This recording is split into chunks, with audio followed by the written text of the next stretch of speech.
And we are live with today's 2/20/11-02 Core 2A Plus study group.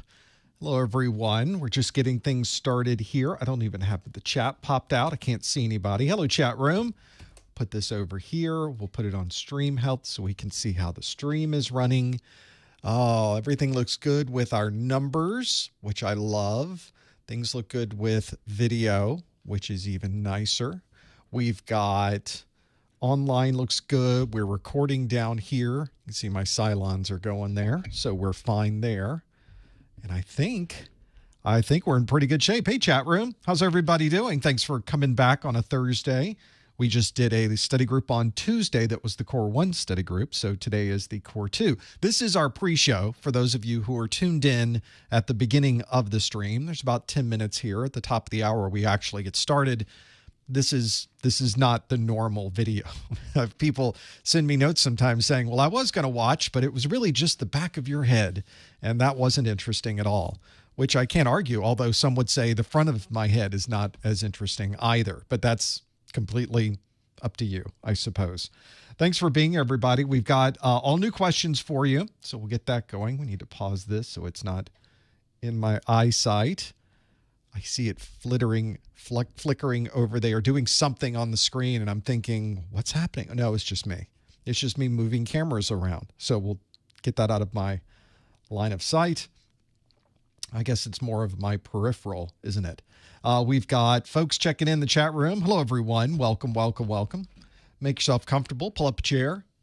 Grab a cold beverage or hot beverage, as the case may be. We're starting to get colder weather here in the lower part of the U.S. So it's one of those things. It's one that's getting kind of cool outside. So I've got my jumper on today. I'm prepared.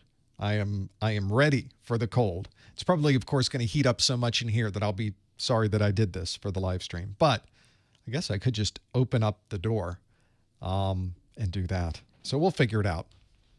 We'll see how it goes. I can always turn on the AC. Yeah, that's the ironic part about doing one of these live streams, and probably anybody that's doing something where there's lights and there's equipment, it's all running, that you end up turning on the air conditioning just so it can cool down a little bit. All right. So I think we're in good shape here. You know, next week is our Network Plus study group, and then we've got Security Plus the week after that. So we have a couple more study groups, live streams later on the month. I don't know if the weather's going to change that much. Josh says it's 31 below in Alberta. That sounds like 31 Celsius. Maybe it's not. I'm hoping. I'm thinking that is exactly what that is. Hopefully that's the case. But still cold. Still not. Still kind of chilly out.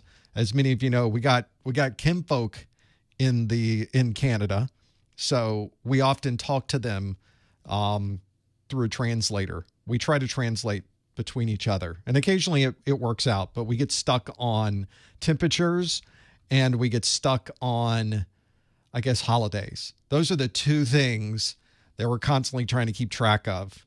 Like, oh, when is that? Oh, here's another one. Oh, yes, this is what's happening there. Oh, okay. So we're figuring it out. Here it is 53 degrees Fahrenheit. Fahrenheit. Can hardly see it. It's 53 after the hour, but it does actually have a little 53 just underneath that. Can you see that? Is that visible? Can you view that okay? So that's where we are currently and what's going on. So that doesn't zoom up. That's just what it is. So it's all good. I'm sure there's a way to, well, we'll hit the I button and we'll say, no, we want settings and we want this in. Shouldn't there be an easy way to just flip it over to Celsius? Shouldn't there just be a simple, of course there's not. Weather, Celsius. So it's three clicks to get there. And then did I save it? No, I did not. Okay, that's enough of that. That was fun. I'm glad we were able to do that. We'll figure it out. William's ready to go. He says 100% correct answers. He's ready. He says, bring it. I've got questions. I don't know how easy or difficult they will be. What I think might be a difficult question tends to be not difficult for you guys. And then one that I think was not that hard sometimes throws everybody a little bit. So I don't know. Maybe it's the way I talk. I don't know. We'll find out. Yeah, it's a little crazy with weather here. I'm based out of Florida, so the weather is sort of up and down this time of the year. Some days it will be 75 degrees outside. Other days it will be 25 degrees outside. We just never know. 5-minute warning. Here we go. We'll figure it out. We'll have this all ready to go. Put our phone over there so as not to do this. Hey, everybody. Thanks for checking in. We got folks calling in or tuning in from Michigan, from Chicago. There is folks from South Africa. I saw some Somalia earlier. Tacoma, Washington is here. I don't know why I do that. I just do it. I think it was my father-in-law who would always say Washington. And so now it's sort of stuck in my head. It's more of an homage to him, I think. Makes me think of him. He's no longer with us, so it's kind of nice to have that call back. Should I remember SSH and SSL? Clearly not. Clearly I cannot. You know, it's one of the challenges with doing a live stream is there's like 4 or 5 things happening at the same time, and then I'll hook onto something that's wrong, and I'll just keep repeating it, which doesn't help anybody. I did catch myself, thankfully, one team. So you're absolutely right. I should be on top of that. Got folks checking in from Texas, from Somalia, from Eugene, Oregon, Louisville, Kentucky, or Louisville, Kentucky. New Jersey is here. North Carolina, Houston. Houston means one day closer. We got Laurel, Maryland. Georgia is here. UK. That sounded more like Alabama, though, when I did it. We got Connecticut and Arizona and Mississippi. Thanks for being here, Kenya. Yeah, I should just call it TLS because that's what everybody calls it, right? Whenever I use SSL, people always jump on that. Like, nobody uses SSL. You're absolutely right. Nobody uses SSL. Do we still call it SSL? Yes, we do. Is it TLS? Yes, it is. Are we calling it the wrong thing? Yes, we are. It's just the way it is. I guess we're sort of slowly evolving away because there are cases where you are communicating to other people who are working along a web server or they're doing something with security where you actually do need to differentiate between SSL and TLS. It's an important distinction, especially when talking about vulnerabilities and what may be configured on a legacy server. And you do have to spell those out and make sure everybody understands what you're talking about. But for everyone else, we just call it SSL because we already have. That's the story. I'm sticking to it. We're going to go with that. 2 minutes to go, everybody. 2 minutes. You know, I haven't really checked this to see if it works. Let's see if it does. We're looking for a green light. We got a green light. So that looks beautiful. That's working. This is working. That's working. I think we're in good shape. You could try the Q&A. There it is. I should have just put the lower third up a long time ago. But here I am. So very, very good. Josh says, my printer video for 1101 explained it better than the book did. Helped me understand a lot better. Well, that wasn't my intention. I guess it sort of was, but I'm glad it did help, though. I don't really look through other books or other things before I shoot the videos. I just kind of shoot it with the perspective of what would I need to know if I was going to take my exam right now. And I just put that in the video. And most of the time that works out okay because we've taken a few of these. There's Columbia, South Carolina. There's Poland. There's Tampa. There's Grenada. There's Minneapolis. There's New York City. New York City is here. San Antonio. Got more Texas checking in. There's Miami down the big curve of 826, which is where I used to work a lot in Miami. Did a lot of those. But right now, I think we need to think about timing, and worry more about, are we going to do one of these live streams or not? I think we're in pretty good shape. Hey, Dallas. Hey, New York City. Hey, Pittsburgh. I've missed so many of you. There's so many people. It's just kind of flipping through. So I apologize that I've missed some folks in Canada and Trinidad and Tobago. We've got New Jersey. Is it Tobago or Tobago? I think it's Trinidad and Tobago, isn't it? Did I get it wrong? I got it wrong. It will not be it's definitely not the first time. It will not be the last time. There's Waldorf. There's Louisiana. Orlando is here. St. George. Stuttgart. That's a place. I was supposed to go to Stuttgart, and then we had the shutdown, 2020. I had tickets. I was there. I was going to the Porsche Museum. I was ready.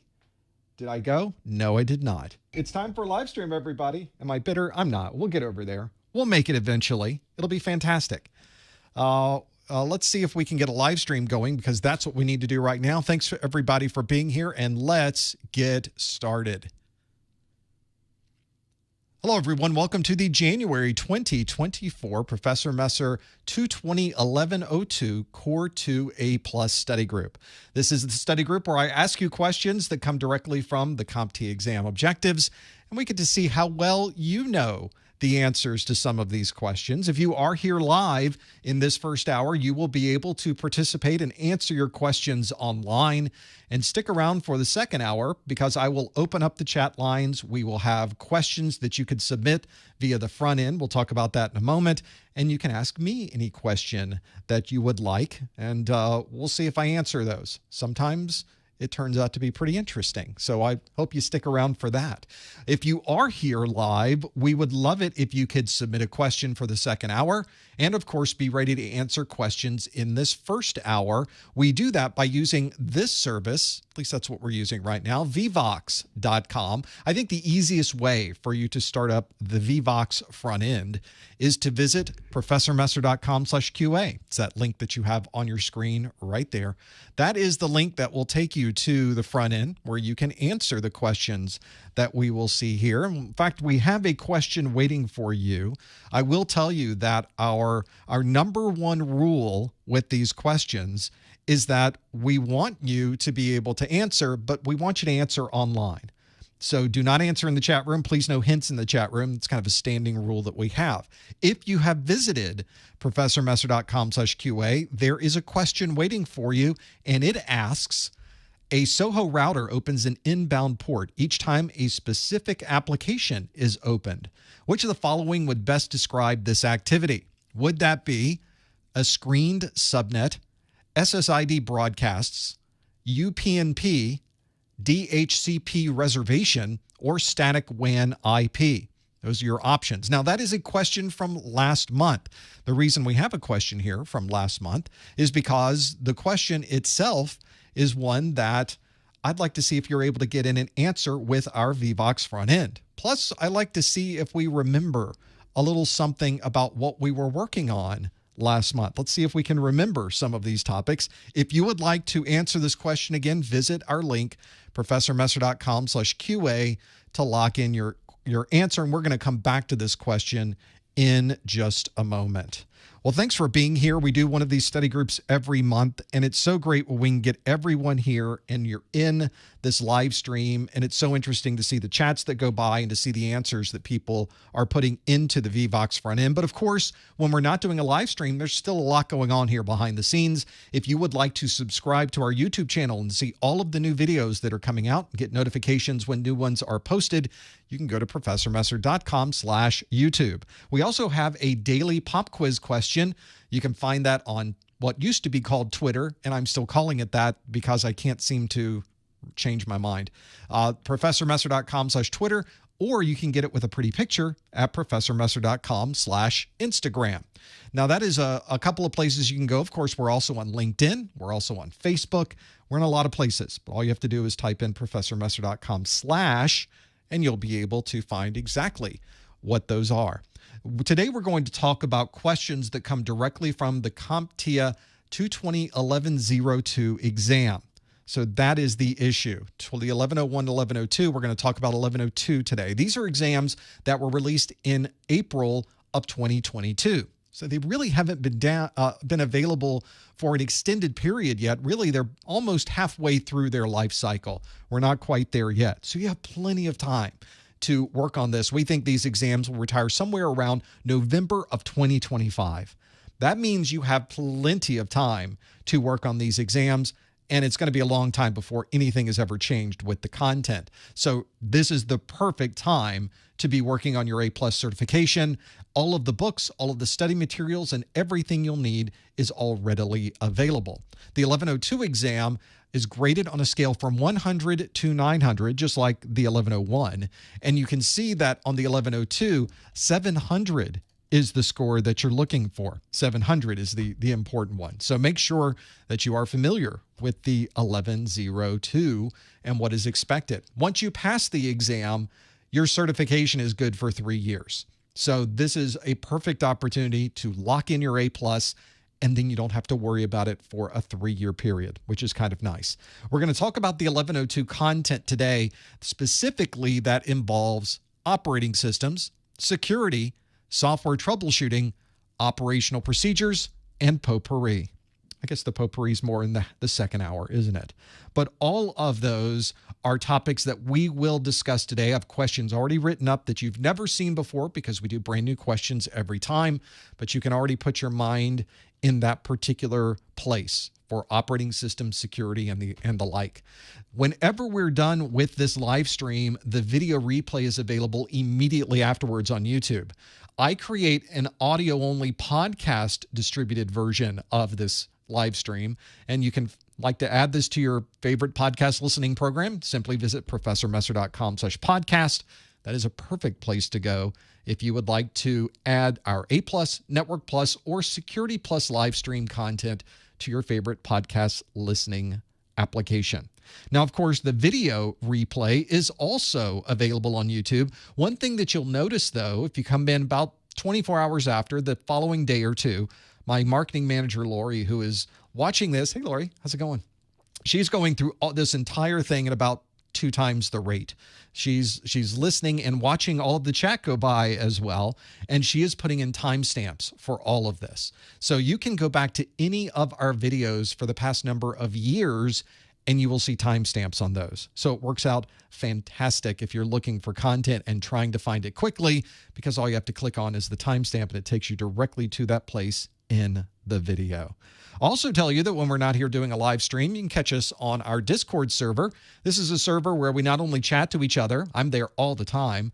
It's just constantly up and running whenever I'm here in the studio. And of course, I have it on my mobile device. So wherever I go, I can check in on the chat, see how things are going, talk to folks.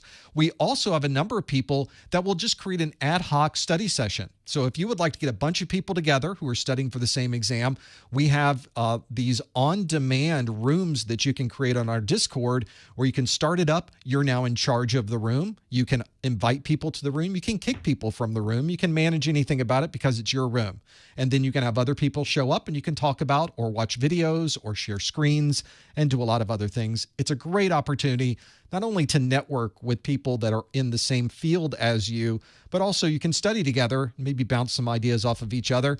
It's a great community that we have over at professormesser.com/discord. I'll also let you know that eventually you will need to take your exam. And of course, you do have to pay to take your exam. You could go to the CompTIA website and you could pay full price to take your exam. But why would you do that if you were in the US, Canada, or US territory? Instead, why don't you go to professormesser.com/vouchers, where I already have discounted vouchers available. You don't have to have a coupon code. You don't have to use any particular plugin in a browser. You simply visit professormesser.com/vouchers, and they're already discounted. What could be easier? On top of that, if you buy the voucher from my site, I even give you a little bit more. I give you a copy of my Exam Hacks ebook. This is an ebook that I wrote of a number of, exam hacks, life hacks that were created because I've watched and taken a ton of these exams. And whenever I go through these exams, I always learn something new about tips or tricks that might help me get a little bit better score next time. So I thought what I would do is document all of those and put them into one book, and that's exactly what I did. Go to professormesser.com/vouchers to be able to do that. So it's a great way to maybe help your grade on the exam, but then also have a voucher that you can use to take the exam. So that's at professormesser.com/vouchers. So let's go back to this question we asked earlier, and let's see how you did. You go to professormesser.com/QA and lock in your answer to this question. Is it, or the question asks, a Soho router opens an inbound port each time an application is opened? Which of the following would best describe this activity? Is it screened subnet? Is it SSID broadcasts? Is it UPnP? Is it DHCP reservation, or is it static WAN IP? Let's see how you answered this one. If we stop the poll, we can see that 47% of you, which I think is about what we did on the last one. Maybe we did a little better this time through. Say it's UPnP. And then we have 20% that say DHCP reservation, 14% say screened subnet, 11% say SSID broadcasts, and the static WAN IP is 6%. Well, if you have an application that is somehow able to modify the configuration of your router, this must be something special that's going on, because normally I have to log into the router on my web-based front end, and I have to be able to make changes that way. If an application is able to do that without any type of input from me, I'm not logging into the router to do this, then you are using Universal Plug and Play, which is UPnP, is the abbreviation for Universal Plug and Play. I don't come up with the abbreviations. That's just what it is. But this allows applications to talk directly to your router and tell the router, hey, we've got a service that is starting up here, and we want all of the inbound traffic to be able to come through this router and communicate to our service. So it effectively sets up an inbound NAT and redirects that traffic to your device. This could be very convenient if you're trying to start this service. From a security perspective, we consider this very scary because we don't want third-party applications making changes to a router that could possibly allow inbound traffic. That's a little scary to us. It's automated. It's in many cases acceptable because we are loading up and we're aware of this application. It's the times when we don't know it's happening. That's our biggest problem. So UPnP is the right answer. Would not be a screened subnet. A screened subnet is one where we can put a device out on a portion of our network, on a subnet, that is accessible from the outside, but it does not allow people access to the inside of our network. That's not an application that's allowing that. It's simply building that out prior to all of this happening. An SSID broadcast is associated with the name of your wireless network that you see on the pull-down list whenever you're able to connect to a wireless network. That has nothing to do with opening ports automatically. A DHCP reservation gives you an IP address that's the same every single time you start up your computer. That has nothing to do with opening up an inbound port. And then a static WAN IP can be convenient for people being able to connect to your external IP address, but just having a static WAN IP address does not somehow allow people into your network. It's UPnP is the only choice in these particular options that would provide you with that functionality. So if you answered Universal Plug and Play, that is 47% of you. You got that one absolutely correct. Well done. I think a lot of you remembered that one from last month, which is always good too. Now, let's do some new questions. Now we move from the world of our Universal Plug and Play and the other question that we did last month. Let's do questions that we've never seen before. So we have all new questions for you, but I like to start the study group with a performance-based question. These are questions that are not multiple choice. The one we just did, this was a multiple choice question. There was a question and there were multiple options to choose from, which means in this question, we had about a 20% chance of getting it right, even if we guessed, because we simply choose one of them. On your exam, you'll probably have 4 options to choose from. It increases up to 25% chance to get it right. Well, CompTIA realizes this and wants to be really sure you know this content, so they want to give you questions that are a little more difficult to answer, where you can't simply stumble into the right answer. So I have for you a performance-based question as our very first question of the study group. Hopefully you have been working on your Linux content, because this question is asking specifically about Linux. The question is, match the Linux utility to the description. And we have 4 different descriptions in this list and a bunch of utilities at the bottom of the screen. So let's step through them. The 4 different utility descriptions are: update the operating system files, search through a log file for a specific error, determine how much space is available on an SSD, or view the documentation of a network utility. Those are our descriptions. So we have a group of utilities here, and you'll notice there's more utilities than there are descriptions, which means there will be some Linux utilities left over when we're done. These utilities are grep, chown, yum, rm, man, df, and top. Those are the utilities. And it's odder to see them. It's even stranger to talk about them that way. So those 4 different descriptions are: update the operating system files, search through a log file for a specific error, determine how much space is available on an SSD, or view the documentation of a network utility. And your options here are grep, chown, yum, rm, man, df, and top. If you think you know the answer, follow the link at the bottom of your screen, professormesser.com/QA, and lock in your answer. As always, of course, please, no answers in the chat room. Please, no hints in the chat room. So you can simply put in just the 4 names, put them in order. If you want to put A and then the name, and B and then the name, and then C and the name, you can do that. And then when we have some left over at the end, we'll have a look at those and see what those do, so that we really do understand what all 6 of these different utilities, 1, 2, 3, 4, 5, 7 different utilities do. The other thing that's important with this is just a subset of the Linux utilities you need to know. Make sure you go look at the list that's in your exam objectives, because it's a much bigger list in there, and you need to know all of them for your exam. So have a look at those. I know Linux is one of those where it's just a relatively small part of the first domain of the 220.11.02, but it really is an important group of info. Not only do we need to know these Linux utilities, we also need to know a lot of the Windows utilities as well. So this is our challenge, of course, is really trying to break these down. As always, of course, no Googling. You may not Google. There's no answers in the chat room. That's not good. And I will tell you, though, the more you know about different operating systems, the more valuable a technologist you are going to be.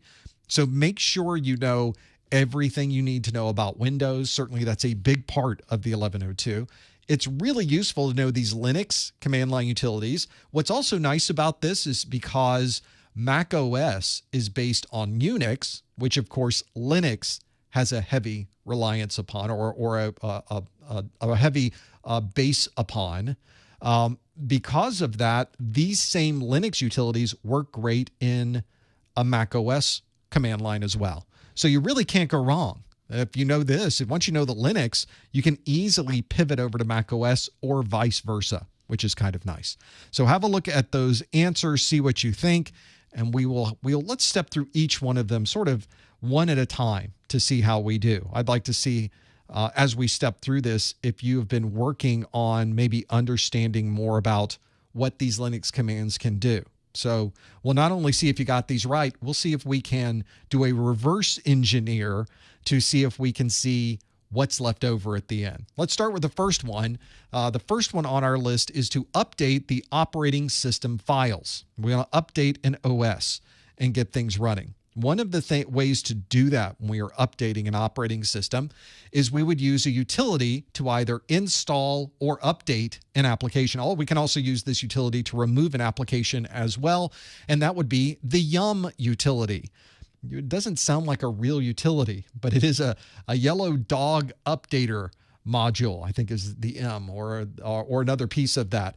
We don't often refer to it as its full name. We just say, are you running yum? Run yum, update the app, or run yum and install that application. There's also other utilities to do this depending on the type of Linux distribution you're using. So you might be using yum, you might be using apt, you might be using just raw RPMs. There's different ways to do it in Linux, but don't worry about the details of that. The important thing is knowing in this particular case, that was the only utility that allows us to update operating system files. Next on our list, search through a log file for a specific error. This can be very, very challenging. Some of these log files are megabytes, gigabytes, or even larger to be able to sift through all of that data. And if you're looking for one word to show up somewhere in this file, it can be very challenging to search through it unless you're using grep. Grep is the utility that allows you to search very quickly through these extremely large documents and be able to pull out the line of content specific to what you're looking for. I give demonstrations of this in my video that is in section 1.11, the video called Linux Commands. I step through every video, or in that video, I step through every command, and I demonstrate how this command works. And we do that with grep as well. It's so good to be able to have that, that functionality. Next on our list is determine how much space is available on an SSD. This is an important thing to know. Do we have enough drive space? Do we need more space? Should I get another SSD? Should I upgrade this SSD? How would we know how much space was available unless we ran df? The df command is the one that we would use to run and view how much space is being used in the different volumes of this Linux device. Very useful to have that as well. The df, if you've never used that, you will be using it quite a bit. There's different formats you can view it in. There's different ways to look at the information on the screen. A very valuable tool. You'll be using it all the time. And the last on our list is view the documentation of a network utility. So with any of these, with yum, with grep, with df, with all of these that we've looked at, wouldn't it be nice if we could see documentation online? Maybe we forgot what a particular flag was. Maybe there's another setting we would like to see was available in that particular utility. So we would look at the manual for that utility. And oddly enough, the name of this utility is called man. Man. It's short for manual. So we can go through and read the documentation for this particular utility. It's very convenient, especially with all of these different utilities. There's so many different flags and options available. It's difficult to remember what these are. So you're in the middle of trying to run a netstat command. Netstat has, I think last time I checked with netstat, it has 2 million options available inside of it. It is a very complex little utility. And sometimes you just can't remember what that different option was. So using the man utility can provide you with that very, very quickly. So here, those are the four we were wanting to find. Updating the operating system files is yum. Searching through a log file for a specific error is grep. Determining how much drive space is available is the df, for disk free. Not sure if I said that earlier. And then viewing the documentation of a network utility, man is man. That's what we would use. So some of you did great on this. Other people in the chat room were saying, I didn't do so great. But that is fantastic that you didn't do great. What? No, it really is, because this is the time you need to get these wrong. This is the time where you need to see where your strengths are and where your weaknesses are. And then now that you have gone through these, now you'll remember if they come up on your exam. Now we had three that were left over. We had chown, rm, and top. Those were the three that were left over. In all three of those, the things that we want to know is maybe what those do. So if I was to build this out with 3 more lines of descriptions for chown, I'd probably say something like change the ownership of a object in the operating system or a file that's on your computer, on your Linux computer. Whenever you look at the permission settings inside of Linux, there are many different settings. Some are for the people that own the file. Maybe it's a group associated with that particular file. And then there's a setting for everybody else. And for those, you can really set very granular permissions for each of those 3 categories. Now, in reality, there's even more categories available in Linux, but those are the fundamental ones that you will find available. And if you need to change the ownership so that someone else owns this particular object in the file system, you can use chown to be able to do that. rm is a command, a shortcut for delete. What? No, for remove. rm is short for remove, which is delete, which can delete and remove objects in your file system. So if you want to get rid of the real challenge of doing this, when you want to get rid of something, you have to be able to remove it from the file system, and rm is the command that allows you to do that. If you were doing this at the Windows command prompt, it would be the del command, the delete command. And then finally, we have the other option we did not choose was top. Top gives us the top listing of processes that are using the most number of resources. And we can sort those in different ways. Which application or process is using the most amount of memory? Which process is using the most amount of CPU cycles? Which process is using the most amount of drive I/O, input-output? So all of those can be really, really useful to be able to understand where the busy things are. So if you're using, for instance, in Windows, you use Task Manager to be able to see the list of tasks and be able to sort those. Same thing on a Linux front end is the top command. You will be using all of these on your Linux device all the time. These are utilities I use quite often. I administer many of our Linux devices. So we've got database servers and web servers and load balancers and a lot of other things that we use. And occasionally you do have to go in and see, how's drive space looking? Why does this seem slow? What application is using the most there? So top is the command that you would use for that. So hopefully that's giving you some insight. There are many other utilities you need to know about. They are all in the CompTIA exam objectives. Make sure you're familiar with them because you might get a performance-based question or a multiple choice-based question on your exam. And if you know these, you'll be able to get those right immediately and keep things moving. Let's now shift gears away from a performance-based question and let's look at another multiple choice-based question. Next on our list is this one, and it asks, an iPad OS user is not able to see any destination devices when using AirDrop. Which of the following would be the most likely reason for this issue? Would it be Bluetooth is not enabled? The tablet has a duplicate IP address. The Wi-Fi network is not configured with an encryption protocol. The user credentials are incorrect, or the digitizer is faulty. The question again is, an iPad OS user is not able to see any destination devices when using AirDrop.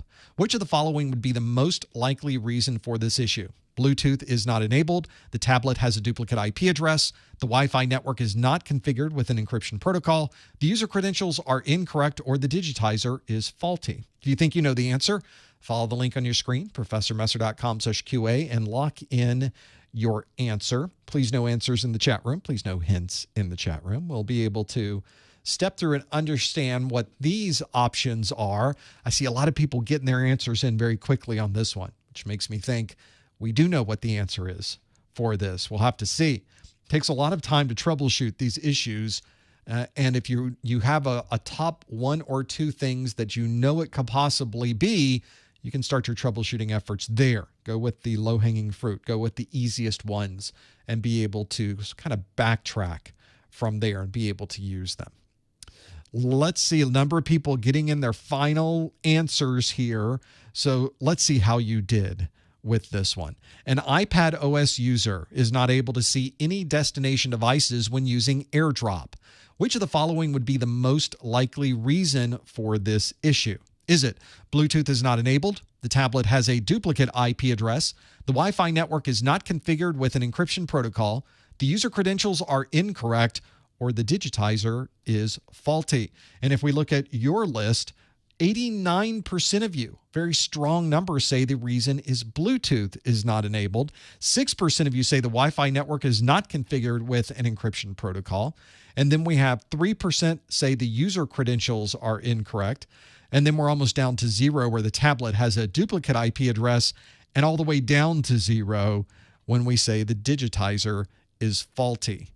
Well, whenever we're dealing with connectivity problems on these devices, especially those dealing with AirDrop, there's a number of things that we should look at. This obviously, if you've never used AirDrop, you can send information from one iOS or iPadOS device or macOS device to another without having a login on that device, without having any type of username and password. You don't have to set up any type of sharing. You simply say, AirDrop this over to this person's device, and it suddenly appears on their device. It gives them a prompt that says, you're receiving this. Do you want to receive this? And now it's on that device. Very, very quick, very efficient, very easy to use. But there are some things that have to be in place. For example, you have to be able to see these devices. And although this bullet was correct when it was written over a year ago, this bullet is not exactly accurate today, which says the distance between devices is less than 30 feet. And there have been recent additions and changes to AirDrop where you can start the process close by, but then you can go away. You can leave the building. You can go to another city, and the AirDrop will continue over your internet connection. So there is some reality to this, saying you do need to start it when you're nearby, but you can continue to have that go. You don't have to be in the same room and wait until it's done. You can go somewhere else and have that happen. AirDrop relies heavily on wireless networking. It commonly uses Bluetooth to be able to find the other devices around you. And then once it has found that device and told you that you can AirDrop to that device, it commonly uses Wi-Fi to be able to send that file over a higher speed network. Sometimes it will send that traffic over Bluetooth only, but it works best when both of those are enabled. It will tell you that whenever you try to use it without Wi-Fi being turned on. AirDrop is a very useful utility. You may find, though, when you're in a large crowd, you're in an arena, you're in a hotel, you may find people accidentally AirDropping you if you are advertising that. So one of the things you can do is change how the discovery options work. Maybe you only want to be AirDropped by friends or people that are in your contact list. You can do that. So some great functionality there to be able to work through it. In this case, when we look at all of these different options that were here, the only one that really makes sense is Bluetooth not being enabled. If that's not enabled, your AirDrop is not going to work at all. You're not going to see any devices out there because it uses that Bluetooth to be able to find those other devices.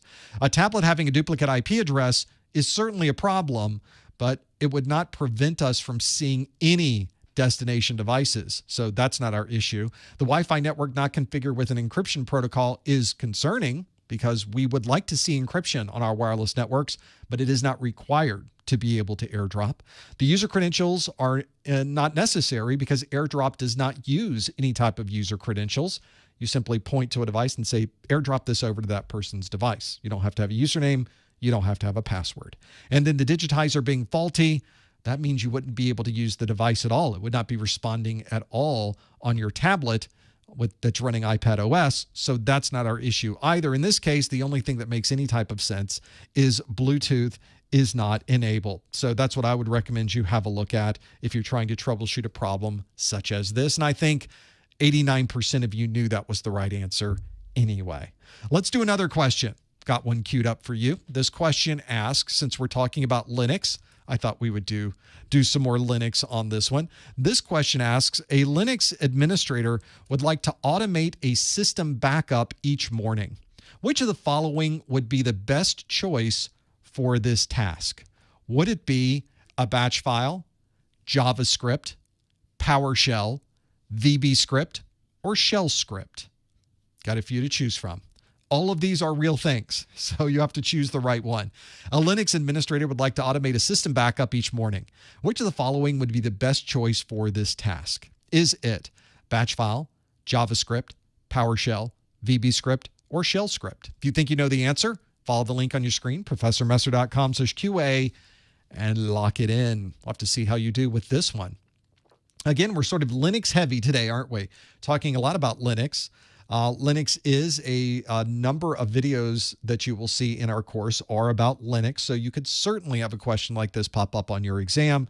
And of course, as I mentioned, the more you know about different operating systems, the better of a technologist you're going to be. You will run into Linux, you'll run into Windows, you'll run into Mac OS, and probably other types of operating systems as well. Those are your top three, of course. So it's important to know if you are planning to perform a function like this in Linux, what would you be using?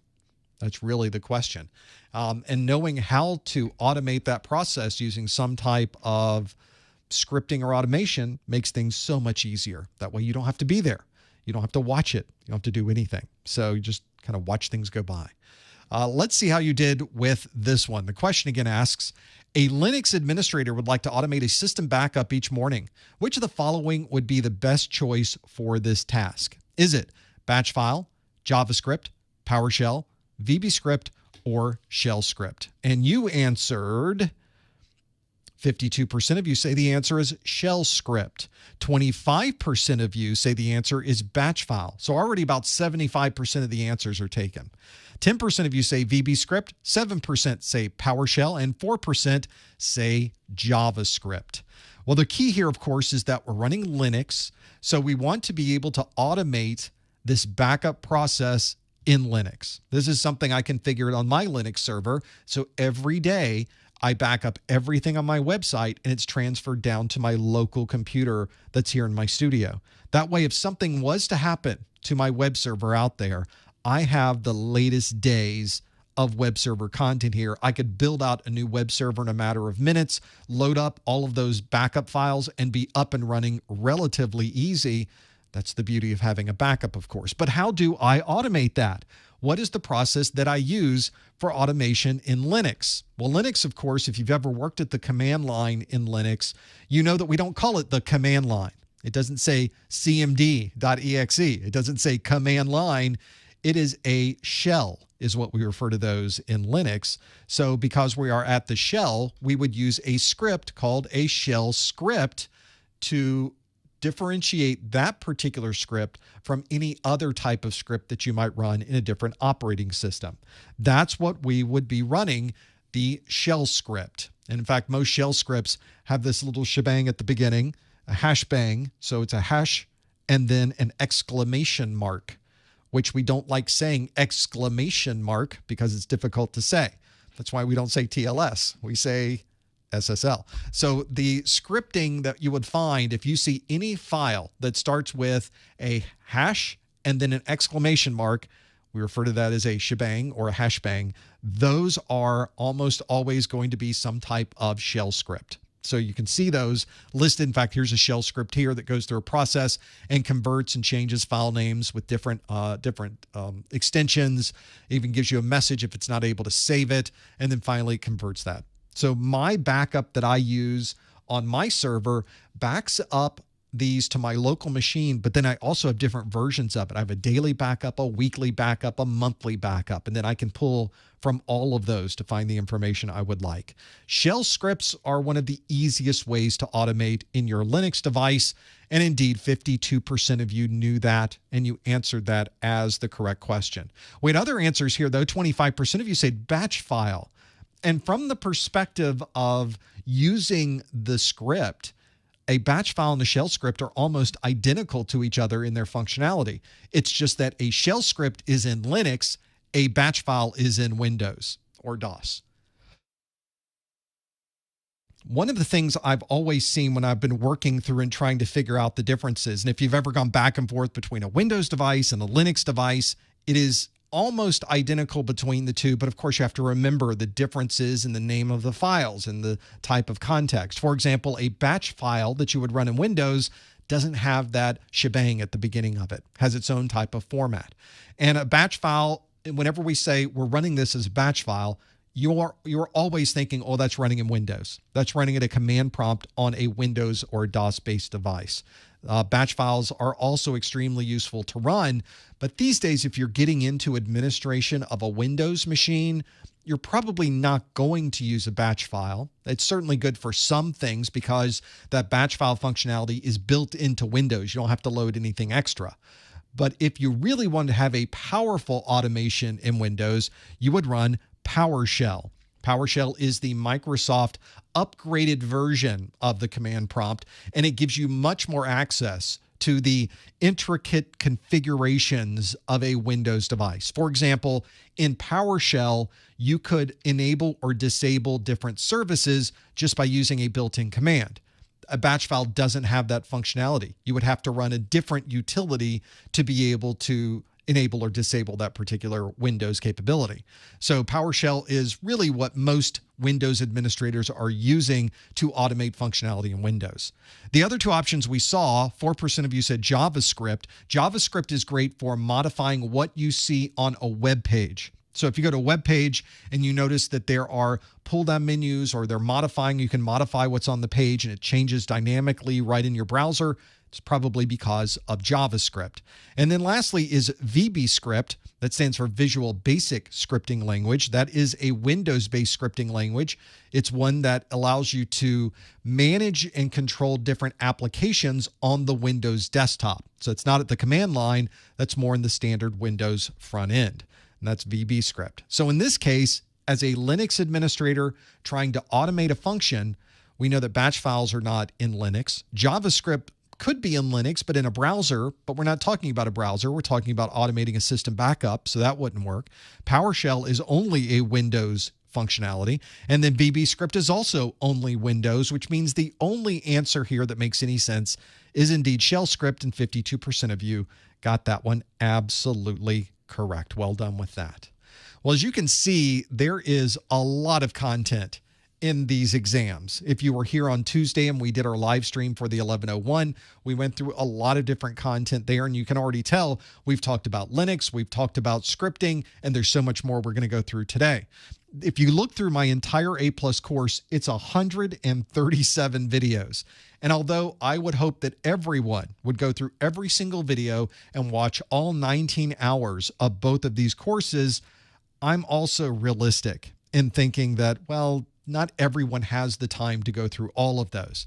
So what I did was take all of the content from inside of those videos, all of the text, all of the important graphics, all of the things that really make this work and give you information, all the tables, and I put them into one single document. These are my course notes. These course notes, in fact, I have them up right here. There they are. This is the PDF version of my course notes. We'll go through the table of contents, and then you can see as we're stepping through, it goes video by video, containing all of the information in the videos. In fact, here's the Windows command line tools. Let's go up to 1.11 where we get into Linux. Here's our Linux commands. They're all in here. Everything that we would need to be able to know what came from that video is in this set of notes. Now, you could take the notes yourself, and you would probably be able to create something very similar. I've already done it for you. And they're available on my website. You can purchase them for both the Core 1 and Core 2 exams. If you buy them together, you get a little bit of a cost discount. You can find them on my website at professormesser.com/1102notes. So that is something that not only I think can help you study for your exams, it also goes back to keeping the lights on here. In my book, that's a win-win. And we really appreciate everyone who's already purchased these course notes. You've already invested in your future and your career. You've also invested in getting other people going for their career, because that's really what you're doing, is investing into what we're doing here and keeping this going. So thank you so much for that. Let's go through some more questions, though, since we're here on the live stream. Let's keep going with this Windows command. We're talking a lot about commands today. So here's a Windows command that we can be able to break down. This one asks, a Windows user is running the defrag command. Which of the following would be the most likely reason for this? Would it be transfer a database to a SAN, compress files to save space, commit changes to the Windows registry, increase storage drive throughput, or restart and install patches? There's a lot going on in this Windows device. A Windows user is running the defrag command. Which of the following would be the most likely reason for this?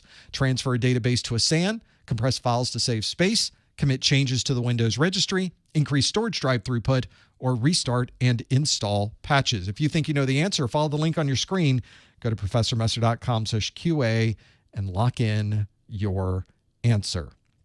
For those of you that are new to what we are doing here, you can find all of those videos that I was describing on our website. Go to professormesser.com, or you can find it on our YouTube channel. We have a playlist of everything, all the latest ones. Go to professormesser.com/YouTube. You can find all of those on those. Follow the playlist link that's at the top of your screen to be able to do that. Make sure you're always watching the latest series. That's another important part. I mentioned that in the very first video. So if you're trying to figure out, where does this go? How do I start? What is this certification? How does this work? Watch the first video of any of those courses, and I give you the complete overview. You'll know everything you need to know to be able to make that happen. So have a look at this answer. Let's see how you do with this one. A number of you have already locked in your answer. Let's see how this worked out. A Windows user is running the defrag command. Which of the following would be the most likely reason for this? Is it to transfer a database to a SAN, compress files to save space, commit changes to the Windows registry, increase storage drive throughput, or restart and install patches? How did you do with it? Let's find out right now. And we can see that we're tied. 47% of us say compress files to save space. 45% of you say increase storage drive throughput. Just those two answers take up over 90% of the submitted answers in this particular question. We have 3% that say commit changes to the Windows registry, 2% say restart and install patches, and less than 1% say to transfer a database to a storage area network, which is SAN, of course. So what would this be? Between those two, we sort of are at an impasse, aren't we? A lot of people say it is compress files to save space. The other is increase storage drive throughput. So let's see how we do. If we look at the defrag command, this was designed for the mechanical hard drives, the spinning platters and the hard drives that are those mechanical devices. So this is not something that you would use when you are using something like an SSD, for example. This is really only for those mechanical storage hard drive devices. I'm using these terms sort of interchangeably. A hard drive is the same thing as a hard disk drive, is the same thing as a spinning drive, is the same thing as a mechanical drive. Those are all interchangeable and they're all the same thing. So in our case, the defrag command is used because the method that we use to write information to one of these drives can take in a single file and it splits it up into blocks and put those blocks commonly in different places on that spinning drive, which is great for storage. We just put it wherever we have space. The problem, though, is when you're ready to read that file off of the drive, we have to go to one part of the drive and read that block. Then we have to go to another part of the drive and read another block. Then we have to go to another part of the drive and read another block. And this could go on for tens, hundreds, or even thousands of blocks. And the whole time, the head on this mechanical drive is going back and forth. You can sometimes hear it going, chit-chit-chit-chit. You can hear that noise. That was very accurate, by the way. That was a fantastic description of the noise. Going back and forth and trying to find it. As that head on that arm is trying to find your data, it's taking time to go back and forth. What if we could take all of those different blocks, pull them all together, and put them in the same part of the drive? Now our drive head would not have to move around so much. Now we can stay in one place and very quickly read or write to that file. And that's what the defrag command does. It reads and writes to the drive to put everything into a contiguous format. That's a real word. I've gotten those emails too. You misspelled contiguous. Did not. That's a real word, because what that means is we're putting everything right next to each other in order. It is contiguous, and putting it on the drive in that contiguous fashion increases the overall throughput of this particular drive. And if you want to run it yourself, the commands are there on the screen. You can always run the defrag command either from the properties of your drive or at the command line itself with the defrag option. So the one that we were looking for, the answer that was the one that is the important one here, is to increase storage drive throughput by putting all of those partial parts of a file all together into one contiguous file. We can easily and much faster read or write information to that file. That makes it much faster. If you have a drive that's sort of slow and you're finding that it's taking a long time to pull files in and write those files out to a hard drive, you may be able to make that process much more efficient by running the defrag command. That's what we would be looking for. Now, what about the 47% of you that said compress files to save space? Well, this is something that you can try right now. Well, after we're done today, you can try this on your Windows machine. Have a look at the available storage on your device, run the defrag command, and then look at the available storage again. And what you will find is it's exactly the same, because all we're doing is taking files that are already on the drive and moving them into a different area of the drive. We're not changing the way the file is stored. We're not changing the contents of the file. We're not compressing the file. We're not modifying the way the file is read or written. We're simply changing where it lives on the drive itself, where it is stored physically on the drive itself. And so this is not a compression process. It doesn't free up any drive space. It doesn't provide you with any additional storage areas. It doesn't do any of that. Running a defrag is not going to free up any drive space for you or compress other files to save space. There are utilities that can compress files or store those files in the cloud so that you can get them off of your local drive and free up space, but that's not a defragmentation. That's a separate utility all on its own.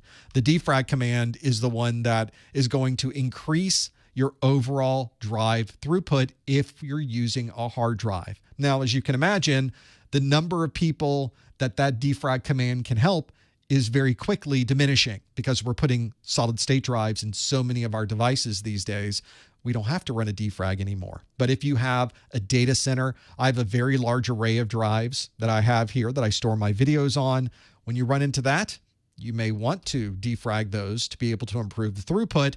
And that is what 45% of you chose, nearly 46%. Say increase storage drive throughput. That is the answer that we were looking for. That's what's going to make it happen. Transferring a database to a SAN is simply a file transfer to a storage area network. Defrag's not used for that.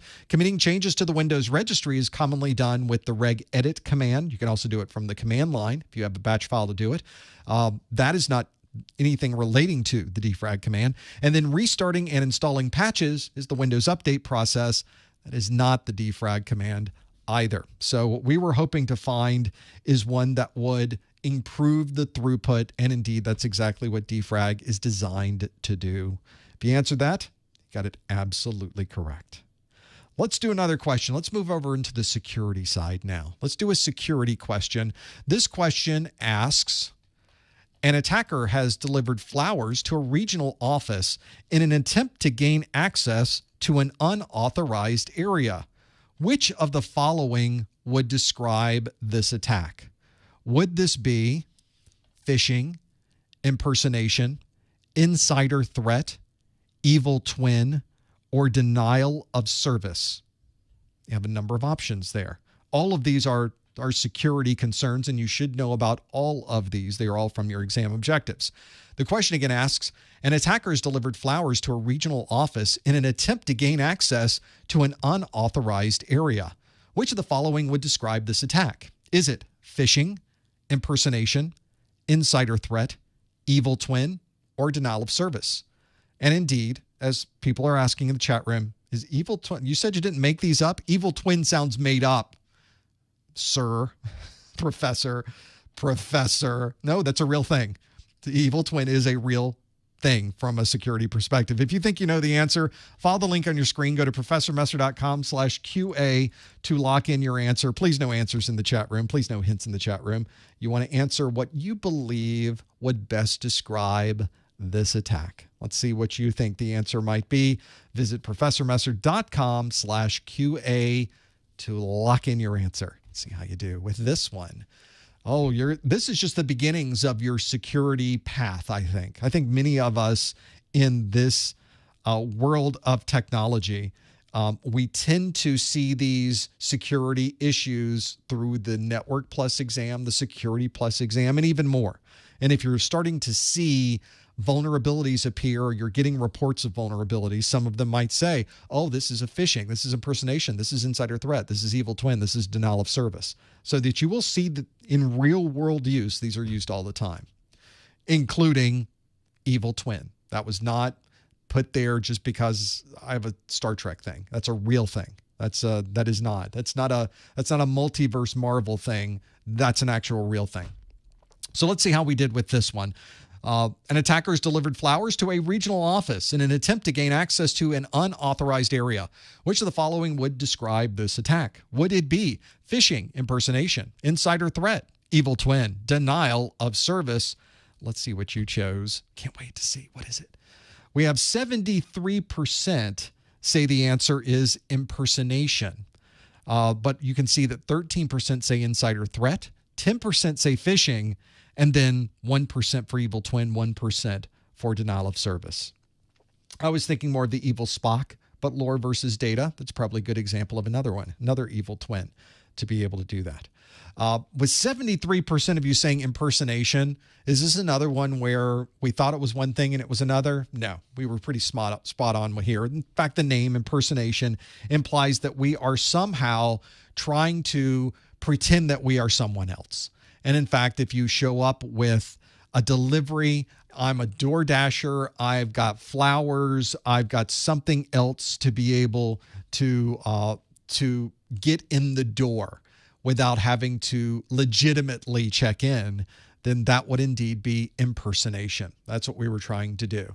So this is a very, very common way for physical attacks to occur. And this may be physical attacks from an unwanted entity, or this may be someone who has been hired to see if they can get into your building, and they will use some of these techniques. It's so easy to use, oh, I'm DoorDash, I'm bringing in food, I've got flour delivery. And as long as you have someone's name, they could just, oh yeah, just go back there. You don't even think that the person who's delivering flowers actually has a tablet with them. They're going to plug in to your network and be able to run and be able to see things on that network. Not what you want to have happen.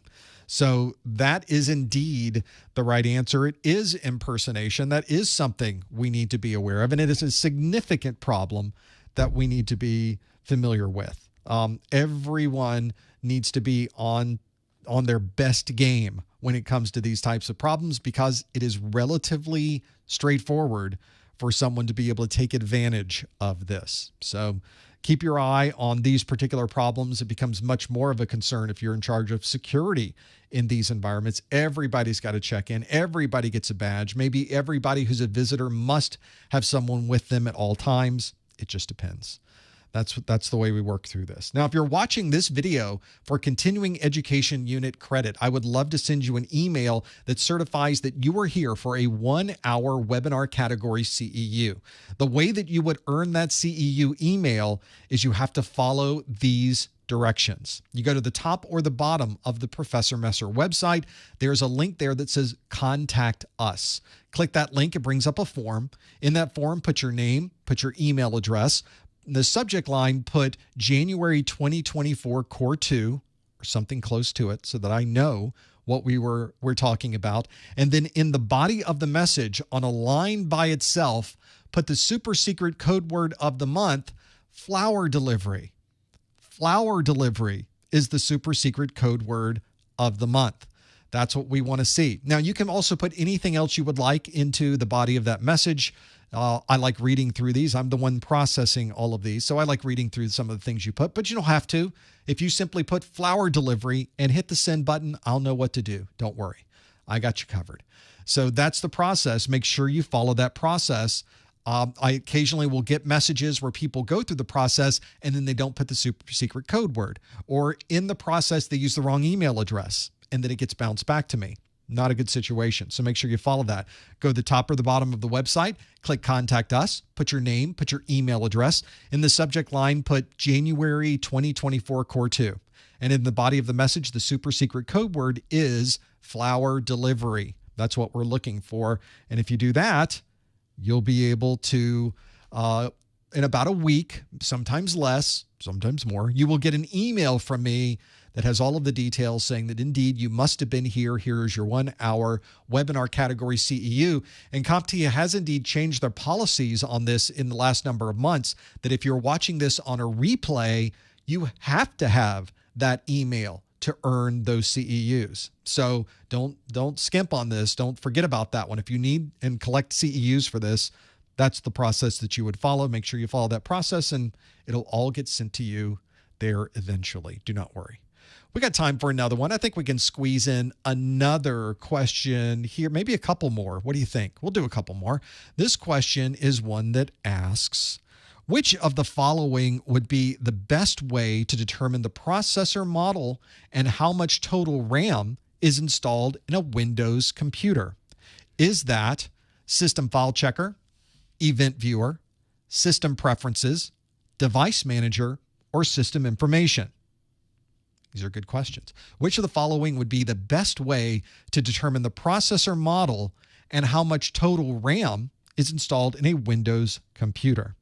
Is that System File Checker, Event Viewer, System Preferences, Device Manager, or System Information? Follow the link on your screen. Go to professormesser.com/QA. Please no links or hints or answers in the chat room. Instead, we want to use the link here, professormesser.com/QA, to lock in your answer. I know I was in many ways writing that question about the flowers.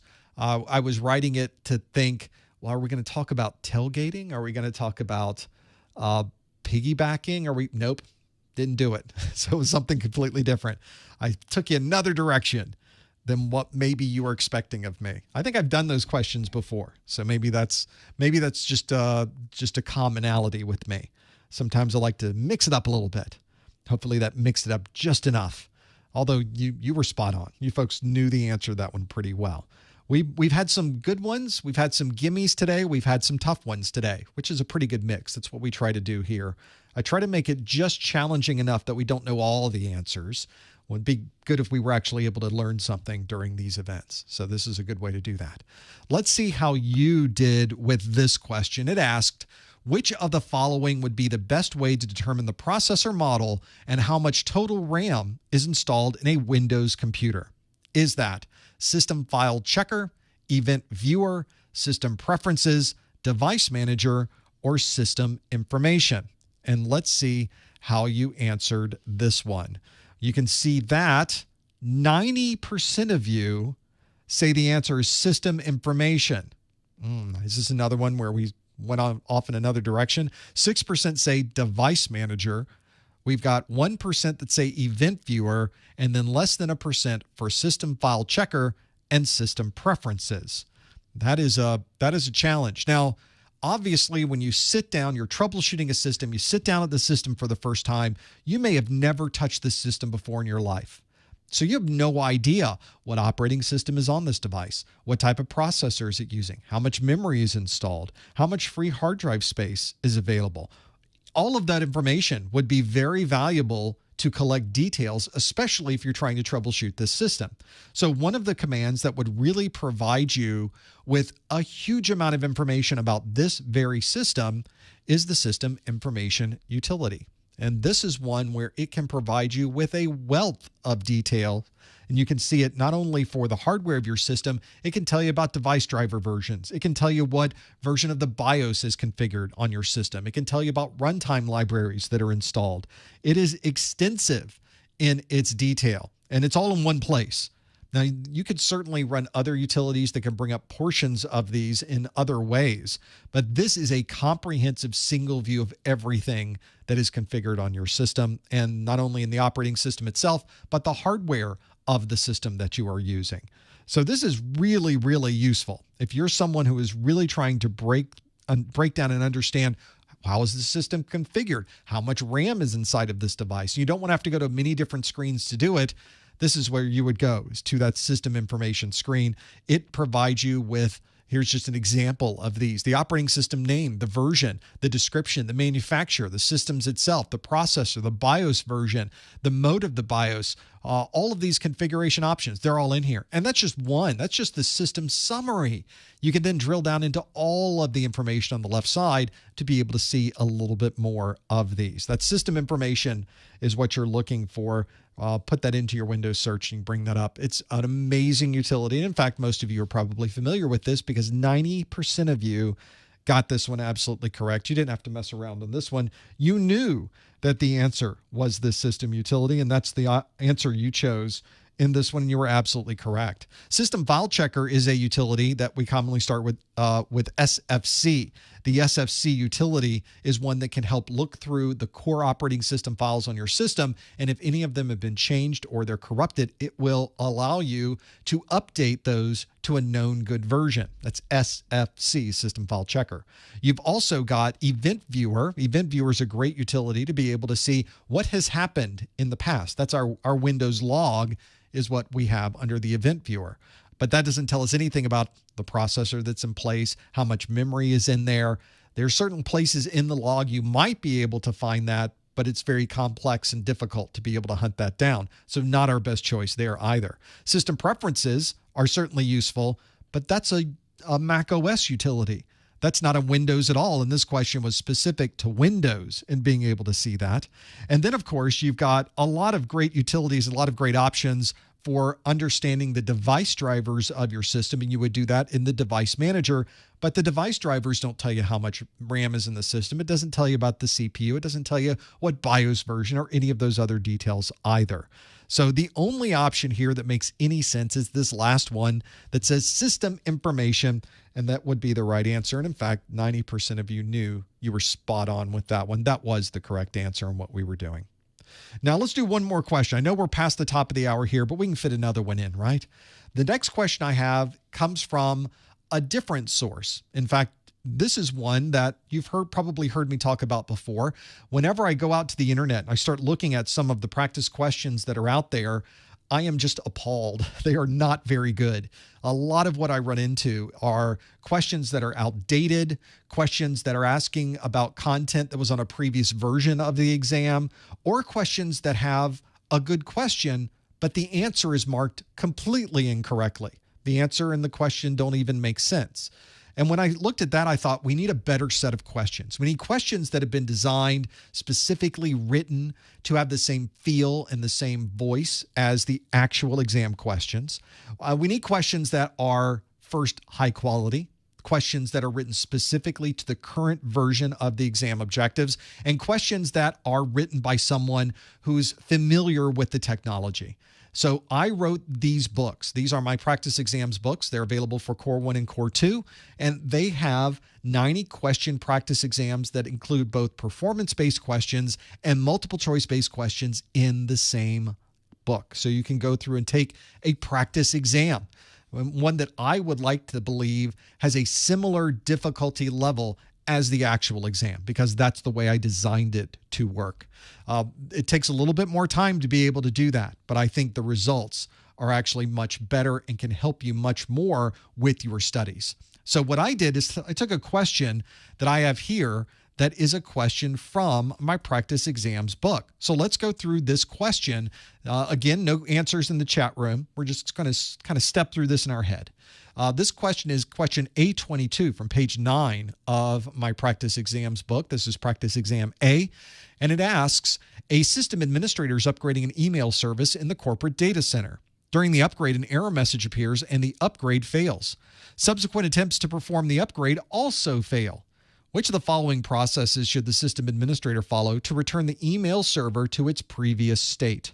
Would we use a rollback plan, a disaster recovery plan, an incident response plan, or a power plan? All real plans, all things we have to know for our exam. And of course, this is a PDF, so it makes it very easy. If I wanted to annotate parts of this question, maybe I think that I know what the answer is, I can mark it on the screen. But I've also got options in here where I can simply find the answers very quickly. If you just want A, B, C, or D, and you just want the answer, you go to page 33, or of course on page 9 right now. The detailed answer, and this is what I think most people will use, is on page 58. Now, you could, of course, scroll through the PDF, and then when you're done, scroll back, but it's a PDF. So I created some links inside the PDF itself. All you have to do is click the link that says the details. So if we click the details, we go back to this, and you can see that we go directly to that page. We don't have to scroll all the way through. There's the question at the top and the potential answers, and it tells you indeed the answer is A, rollback plan. So you can find the direct answer to any of these through the rollback plan. Then we give you an explanation of why we think that is the right answer. Now, whenever I take these exams myself, I'm always getting answers wrong. And one of the things that frustrates me is sometimes, many times on these practice exams, it doesn't tell you why the wrong answers are wrong. Not in my books. In my books, you can go through every question and not only tell you why the answer is the right answer, I tell you why the wrong answers are wrong. So there are full descriptions here for all of the incorrect answers and why they are incorrect. So it's an opportunity to learn something else. If we got it wrong, this is a chance to do better next time or to do better when we sit for the exam. But if you're not given any type of feedback, how are you supposed to do any better? We fix that in this book. So you can not only get the right answer, you can see why the wrong answers are wrong, because disaster recovery plan, incident response plan, or power plan might show up on your real exam, which of course were not the right answers for this particular question. So that is something that is included as part of every question of our book, and If you didn't even understand what the question was, I put a link at the very bottom with a QR code so that you can find the video that was used to create the question in the first place. This is all in my practice exams book. As I mentioned, these are available for both the Core 1 and the Core 2 exam, and it's a great way to help yourself study and be ready for your A+ certification exams. You can find out more on my website. Go to professormesser.com/core2pe, or simply use the pull-down links at the top of my site, and you'll be able to find the practice exams for Core 1 and Core 2. Very good way to do that. So hopefully, oh, and by the way, before I go in from that, now that we're done with this, I simply use the back button that's in my PDF reader, and we're back to where we started. So I can now go to the next question that's on the list. Very simple to move very quickly back and forth through the different pages of this practice exam book. And a couple of nice features we put in there just because it was a PDF and something we can do. There are also physical versions of the book. It doesn't have to be a PDF. If you like something where you can take the book with you and read it wherever you happen to be, the offline version is available, the physical offline version. It's exactly the same, of course. It's just written in a way, it's a big book, written in a way that you can take it anywhere. And if you purchase a physical version of any of our books, either our course notes or our practice exams, you will get the digital version for no additional cost. So you can, while you're waiting on this, you can purchase this book, get the physical version, we'll print you up a version and ship it out to you.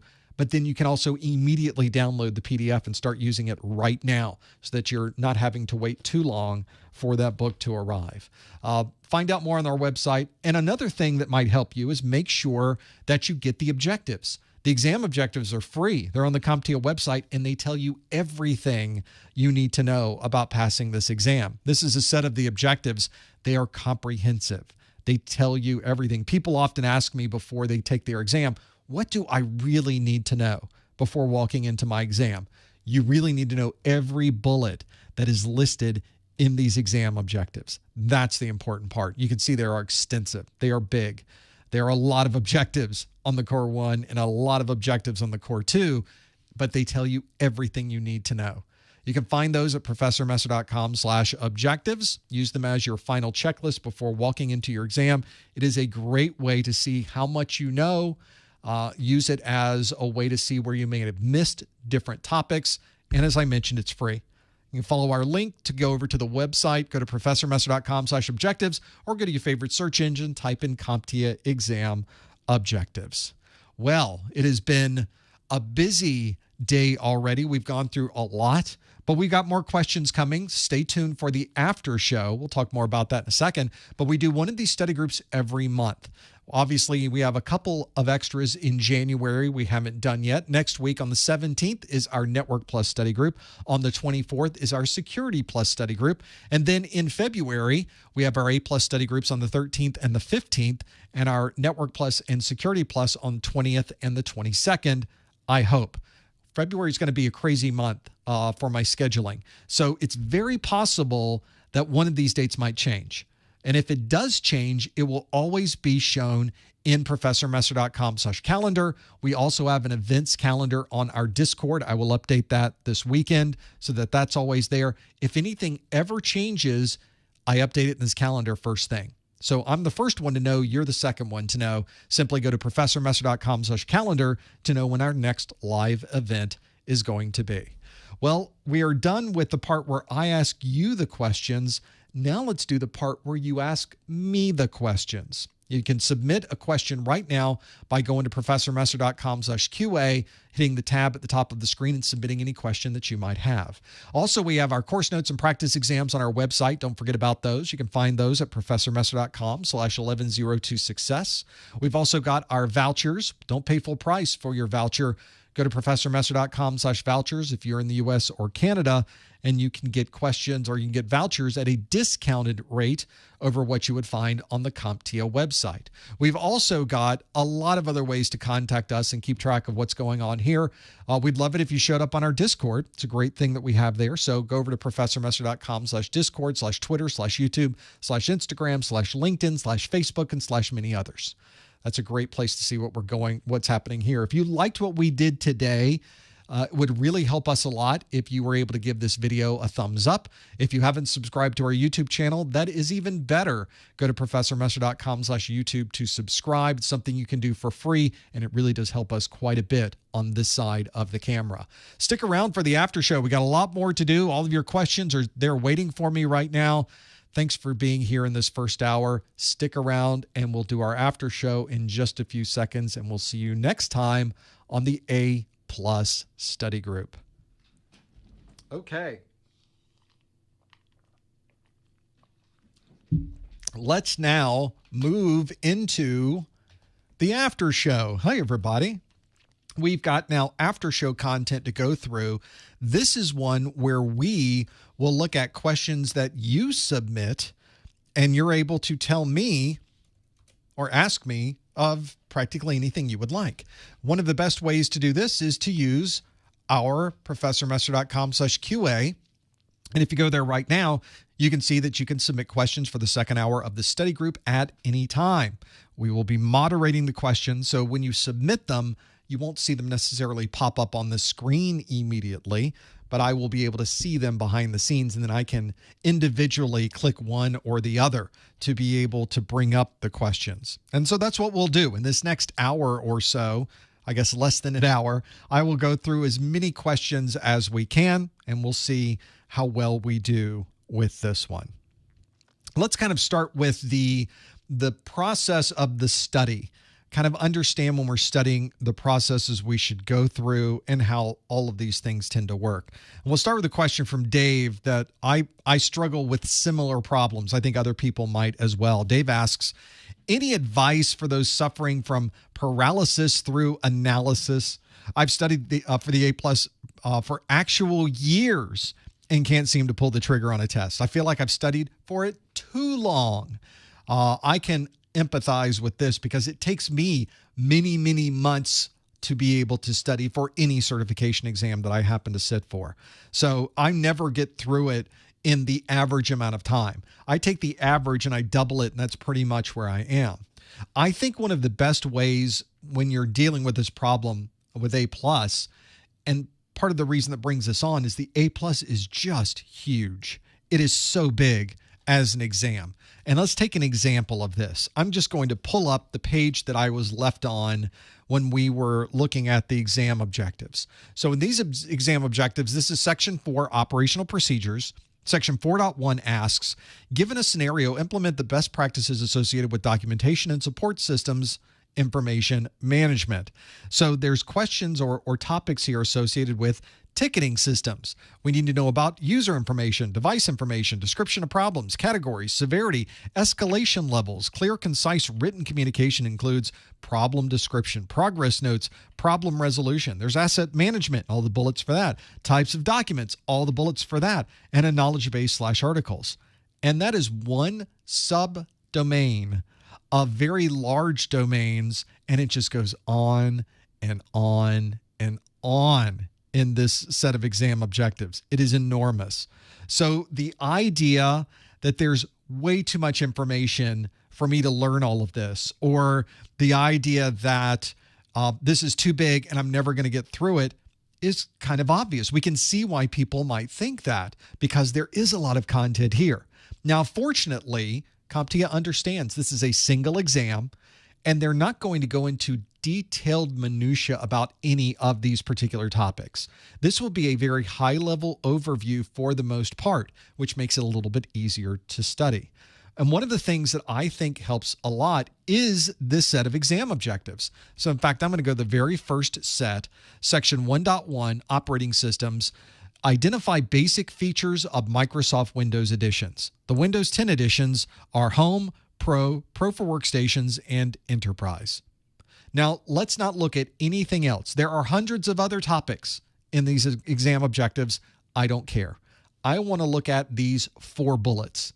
And let's break down Windows 10 Home, Windows 10 Pro, Pro for Workstations, and Enterprise. That's what we want to focus on. Use this as your checklist. And if you can explain to someone else or maybe to yourself in a mirror what Windows Home is, how it differentiates from Pro, how Pro for Workstations fits into this and how enterprise versions of Windows 10 fits into this. That's what we want to be able to describe. And if we can describe that, we can check those off our list and we can go to the next set of bullets. So I think part of the strategy, especially if you feel overwhelmed by all of this content, part of your strategy should be a divide and conquer. It should be take little bits at a time.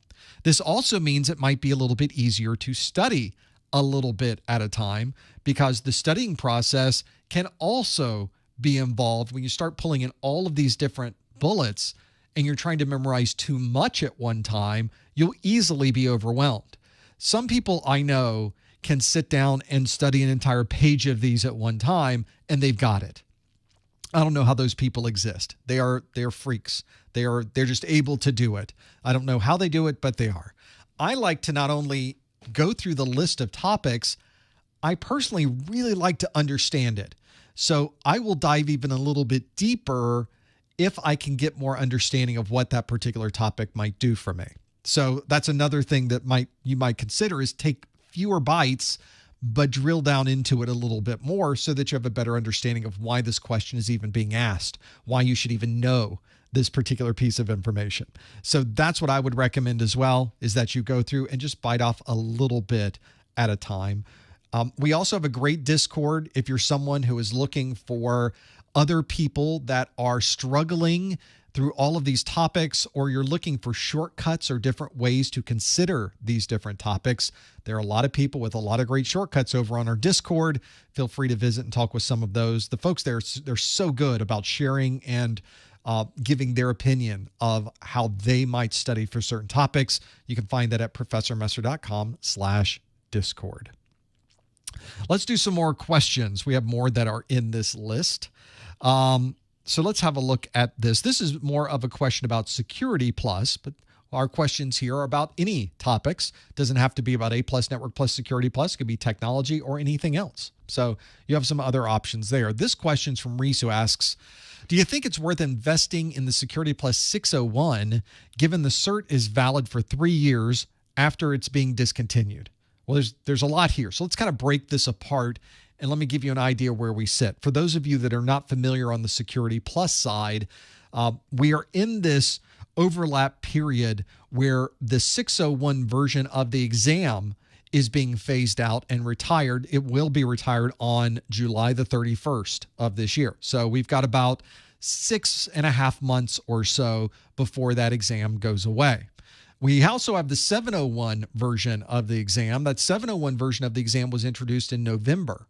So right now we're in this interesting time period where both exams could be taken. You get to choose one of them. You take one of those exams and you're Security Plus certified. The reason CompTIA does this, obviously, is because you don't want to be studying for the 601 and then suddenly one day the 601 is gone and you have to study some other type of content. That would be very disruptive, be very abrupt. Many people are still studying for their 601 and they're planning to earn their Security Plus certification, take that 601 exam, pass it before July 31st. The challenge, of course, is you now have both of these exams available.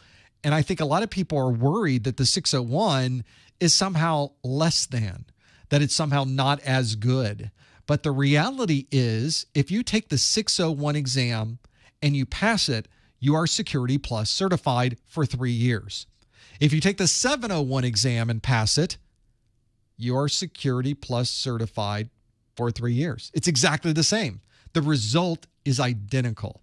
So the 601 and the 701 describe the type of questions you will get to earn your Security Plus. That's it. Once you take the exam and pass it, regardless of which exam version it is, once you pass the exam, you're Security Plus certified for 3 years.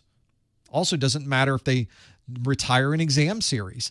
They might retire the 601 today. What if they retire the 701 tomorrow? What if they create the 801 and retire that in 3 days? What if they create the 90? They could do this every day if they wanted to. But as long as you take the exam and pass it, it doesn't matter what they do with the questions. You already answered the questions. You already passed the exam. You'll never have to do that again. You can always renew your certification without having to take the exam again. So I tell people, it doesn't matter which one you take. It's exactly the same result, regardless of which one it happens to be. So is it worth still taking the 601? Well, if you've been studying for the 601 already, keep studying. You've got 6 months to finish up your studies and pass the exam. That's a nice long window if you've already been studying.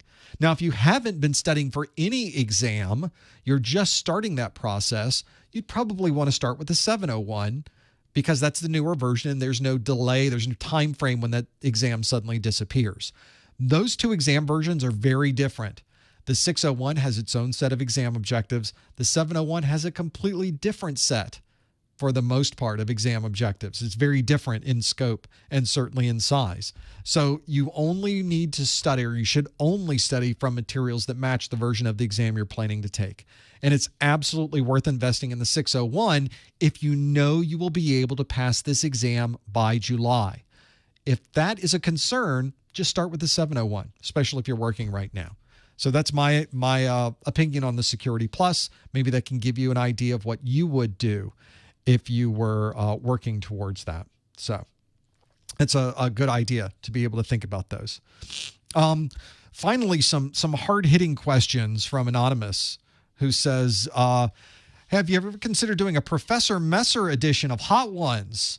That is a show with hot questions and even hotter wings. You could have Lori ask you networking questions while you're tasting different 5-alarm hot sauces. Now, I don't know if you've ever watched an episode of Hot Ones. If you haven't, you should. It is both terrifying and hilarious at the same time. One of the things that you will see when you look at me, though, if you're looking through your lens right now and watching this live stream, you may be thinking, boy, that Professor Messer looks like he can really handle his hot sauce. You would be very wrong. I am not that individual. I am not capable. I could get all the way up to the bomb. Once we get to the bomb, it's over for me. I can tell just by watching the show that would put me under the table. It would be it. I would be one of those folks that had to bail out, just drinking the milk and you're on the floor and you aren't able to make it to the very end. That's me. I'm that person. I can't handle it. It is a show where I would never be able to make that happen. However, the idea of torturing me in an effort to see how smart I actually am, that does appeal to me in some ways. I'm not sure why, and I'm not sure if that's really something people would want to see, but I could see there would be some value on the internet for watching the pain that I would go through and have you enjoy that process. I'm not sure that that's viable. I'm not sure that's a great idea, but indeed, I would be in that Coolio category of Hot Ones going forward. That's very clear to me, and that's why you'll never see me do anything like that. That's just not even close to be able to have that happen and work through those. Let's do another question. I like that question, though, by the way. That's sort of, we mixed in a little bit of pop culture. We kind of bring it back to my inability to handle hot sauce. I think that's great. We can, anytime you want to talk about all of my kryptonite, we can go through every single bit of them. We'll break it all down. I have no problem with that. More questions. Let's see what other questions you might have. Of course, you can submit your questions by going to professormesser.com/QA, and we can break that all down. So let's do other questions that we might have. So this is a pretty good one. We were just talking about earning your exam, and one of the things I told you was that once you earn your exam, you never have to take the exam again if all you need to do is renew. Now, you could take the exam again. So David asks, what options are there for renewing my CompTIA certifications, and what is my recommended method? Well, thank you for asking and putting it right in my lap of what I would recommend, because I do actually have a recommendation for you. There are so many different ways to renew your CompTIA certification. As I told you, the instant you pass your exam, your second A+ exam, and your single Network Plus and Security Plus exam, you are certified for 3 years. But don't think that you're done, because at the end of that 3 years, you will either no longer be certified or you will need to have already renewed the certification. And people do this all the time. There's people that have taken their A+ exam 10 years ago. They took the 601 series and they passed it. And of course, we've had the 701 exams, the 801 exams, the 901, the 1001. Now we're in the 1101. So there have been 5 or 6 different revisions since they took their exam back in the 601 days. But they have managed to renew their certification every 3 years. And if you were to look at their credentials today, they would be A+ certified. They're just as A+ certified as someone who takes their exams today and passes both. Both people are just as A+ certified as the other. All the person did from 10 years ago was simply renew their certification every 3 years. So how do you do that? How do you renew the cert? On CompTIA's website, they do have a page that describes the process of renewing a CompTIA certification. So let's bring up that website page so that you can get a feel for what some of these are. It's a page right at the top that says continuing education, and they say learn how to renew your CompTIA certification. They have an overview of how to renew and continuing education fees. Let's go to how to renew. How do you renew this thing? Well, you could go through the process of renewing with a single activity, and this might include taking their online training, which is called CertMaster CE. The CE is for continuing education. You could earn a higher level CompTIA cert. So if you earned your A+ certification and then you went to take the Network+ certification and you pass Network+, it actually renews Network+ and all A+ exams underneath it, all lower level exams. So that's pretty good that you have the higher level cert. That renews your cert. Earn a non-CompTIA A+ or non-CompTIA IT industry certification. There are options for that as well. Pass the latest release of your CompTIA exam. Why would you do that? But there are people that do that to renew their cert. Or you could look at other options that might be multiple activities. So you might do a training class, you might write a white paper, you might have a blog post, you might attend one of these live events, you might watch one of these events on demand. All of those can also be multiple activities that you would have. But there's a lot of advantages and disadvantages to all of these. So what I did was I made a video. It's actually in the YouTube video description of this video, and it's how to renew your A+, Network+, or Security+ certification in just a few hours. I think they actually maybe extended it more than just a few, but you get the idea. Whenever people are trying to renew, they'll often come into my Discord server and they'll say, my certification expires tomorrow. What can I do right now to renew that for another 3 years? And my answer is always CertMaster CE. Complete CertMaster CE. That's what you want to do. This is available for A+, Network+, and Security+. It is something that you can purchase for A+. This is a product that costs $129. You can buy it online immediately, start going through it. You can finish it in less than a day and online submit that. And as long as you are submitting a completed CertMaster CE before your certification is expired, you're renewed for 3 years. That's like magic. That's so easy. You don't have to collect CEUs. You don't have to take another exam. You don't have to take a third-party exam. You don't have to do any of those other things. You simply take the CertMaster CE and you're done.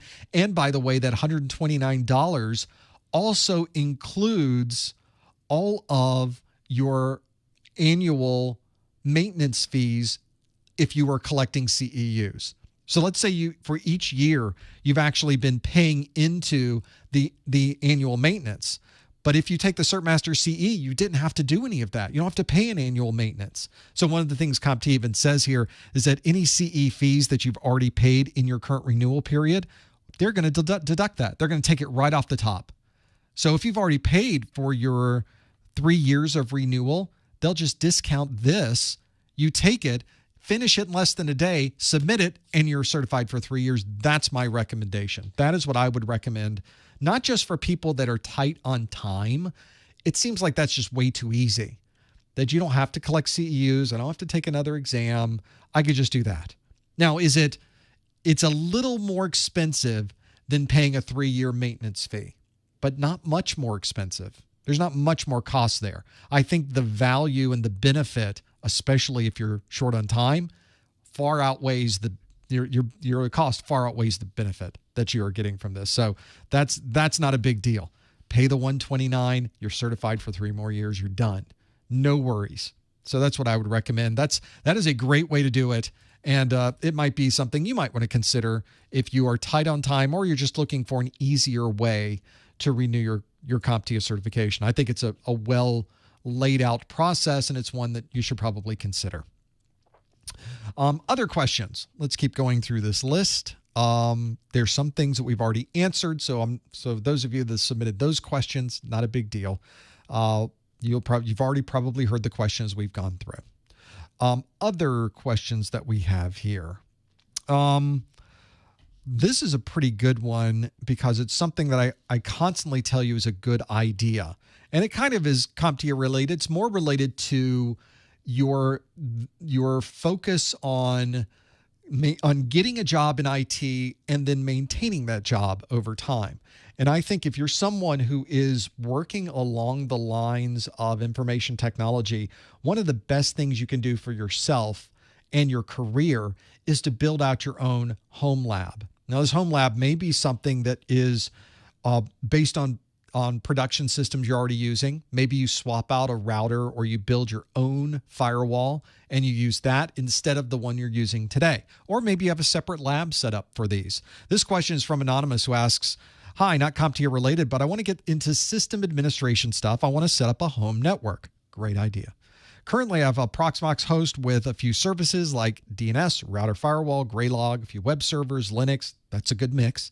What else would you recommend setting up or getting comfortable with? Additionally, I daily drive Linux. Fantastic. That's really going to help you for my recommendation. Education-wise, I'm planning on enrolling IT in college this year. You're even ahead of the game. This is fantastic. So everyone should be already thinking in their minds, what should I set up as a lab in my house? And this may be a physical device that you're setting up, or it might be simply a virtual machine that you're running. And there's lots of things that you can do.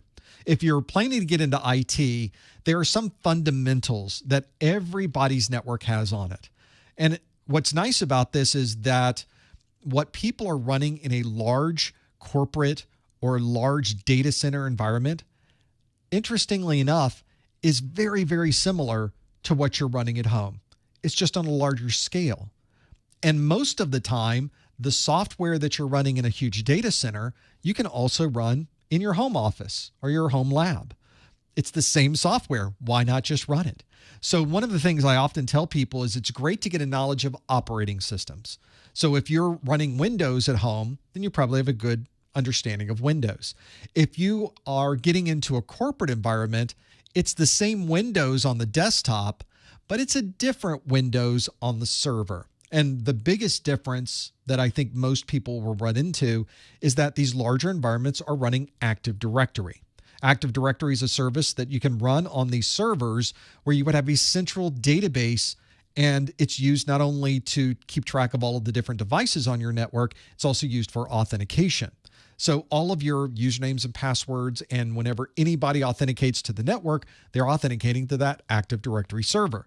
Well, you could build your own Active Directory server at home. I give an example of some of the things I did on mine. In our Core 2 course, there is a section on Active Directory. I did a video on Active Directory where I built my own Active Directory server. I built my own Windows workstation. I connected that Windows workstation to Active Directory, and I did it all in the virtual machines.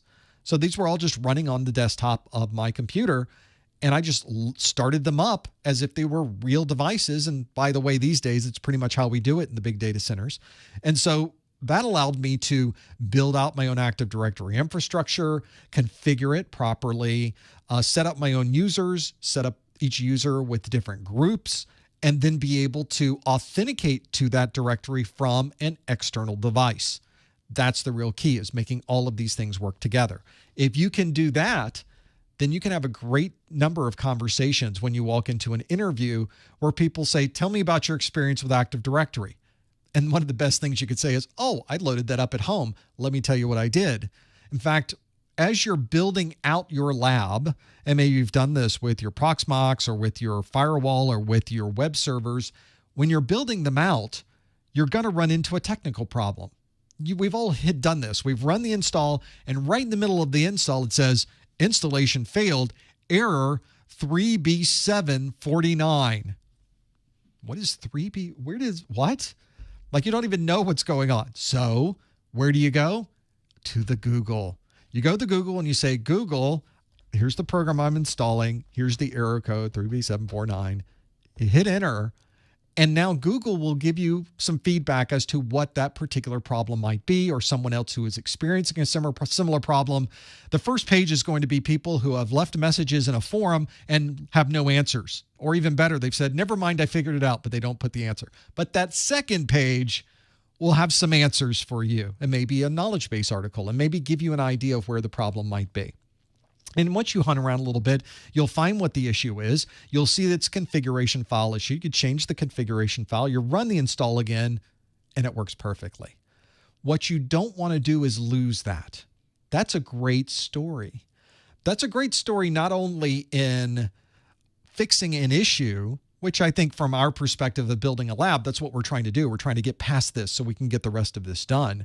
But it also speaks to your process you go through when you're troubleshooting.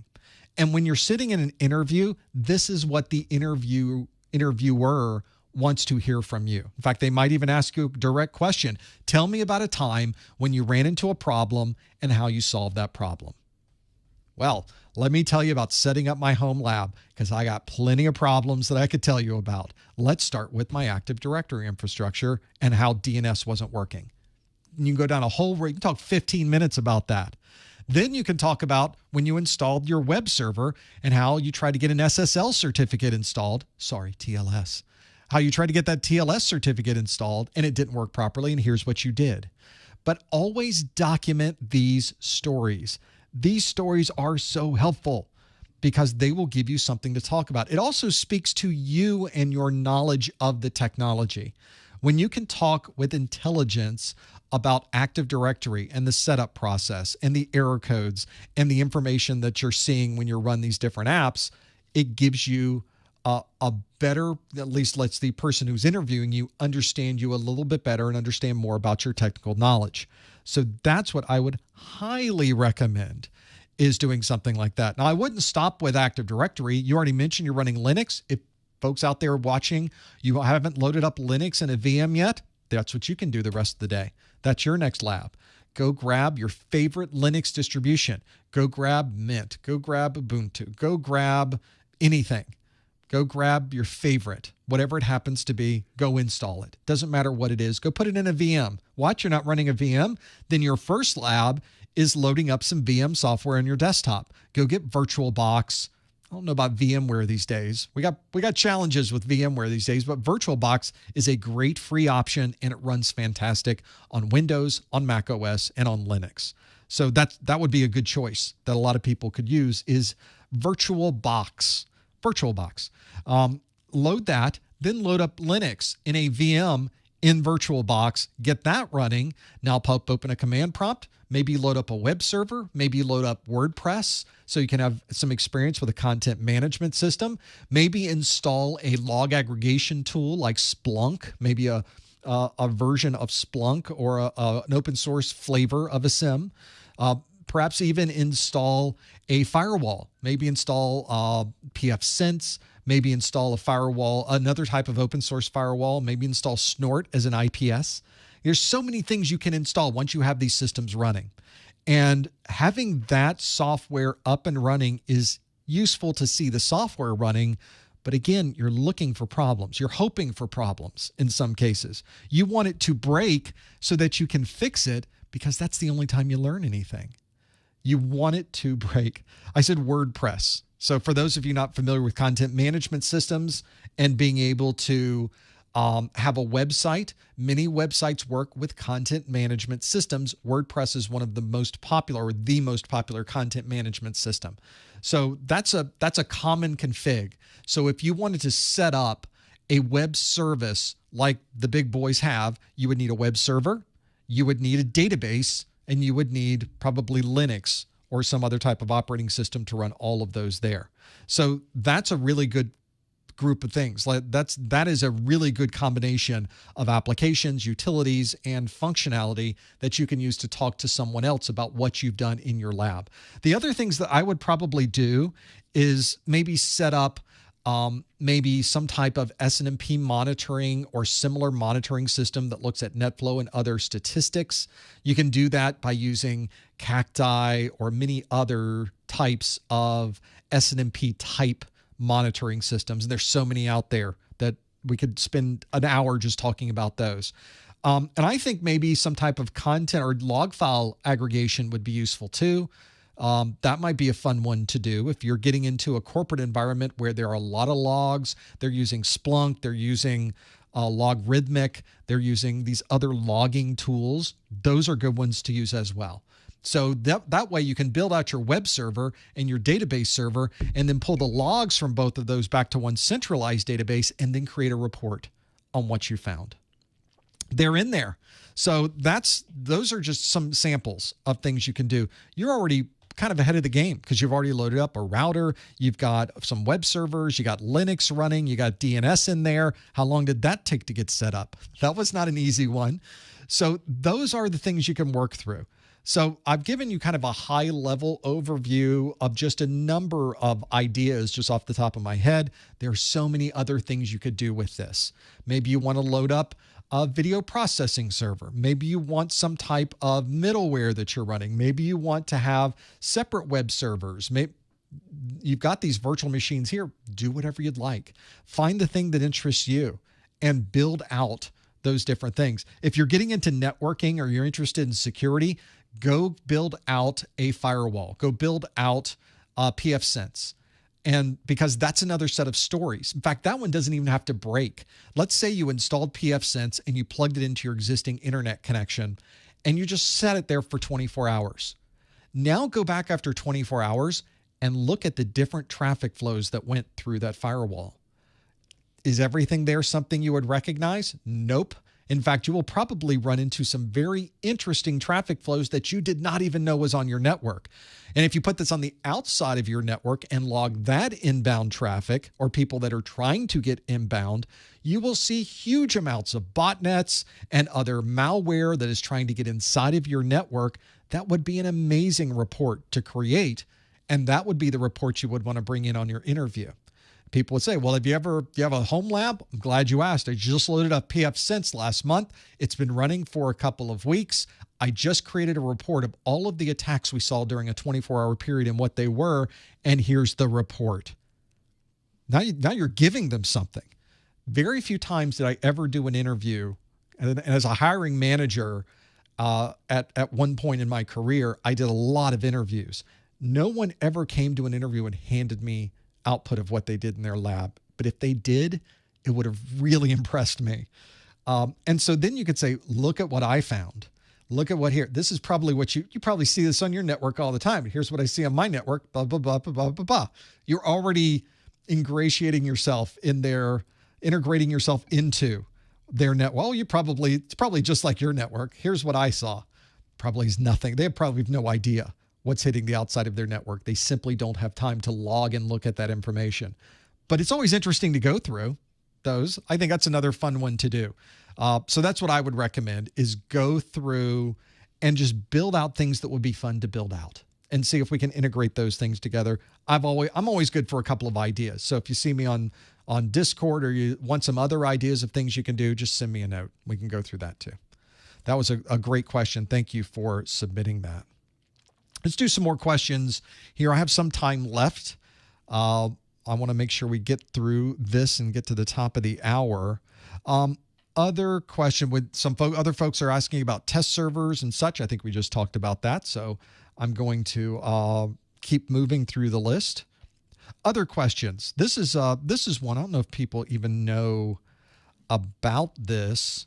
So we'll talk about it. This is from D of D, who says, what do you think about stackable certifications? Stackable. Well, it's great because you can kind of fit them together and they fit very easily into the cabinet. I don't think that's what you're talking about. Stackable certifications. This is something that CompTIA did a few years ago. And they did it, I think, is more of a way that you can keep have bragging rights from that perspective. The CompTIA website has a page on this for stackable certifications.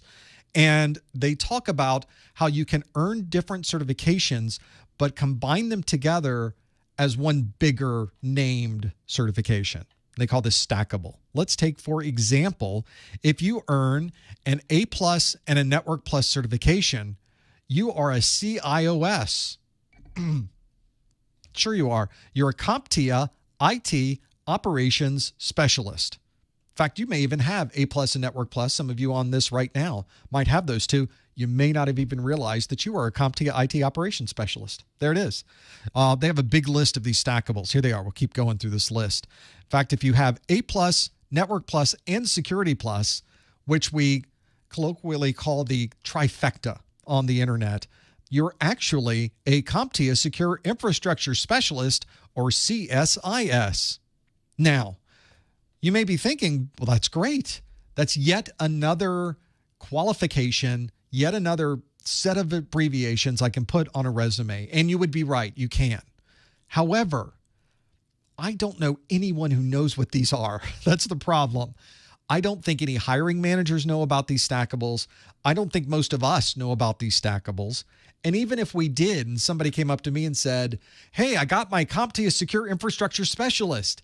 And I would say, that's great. Good for you.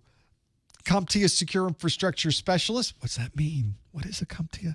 I don't even know that that's A+, Network Plus, and Security Plus. I just don't keep up with it. Well, I think if more hiring managers were really tuned into that we would use these.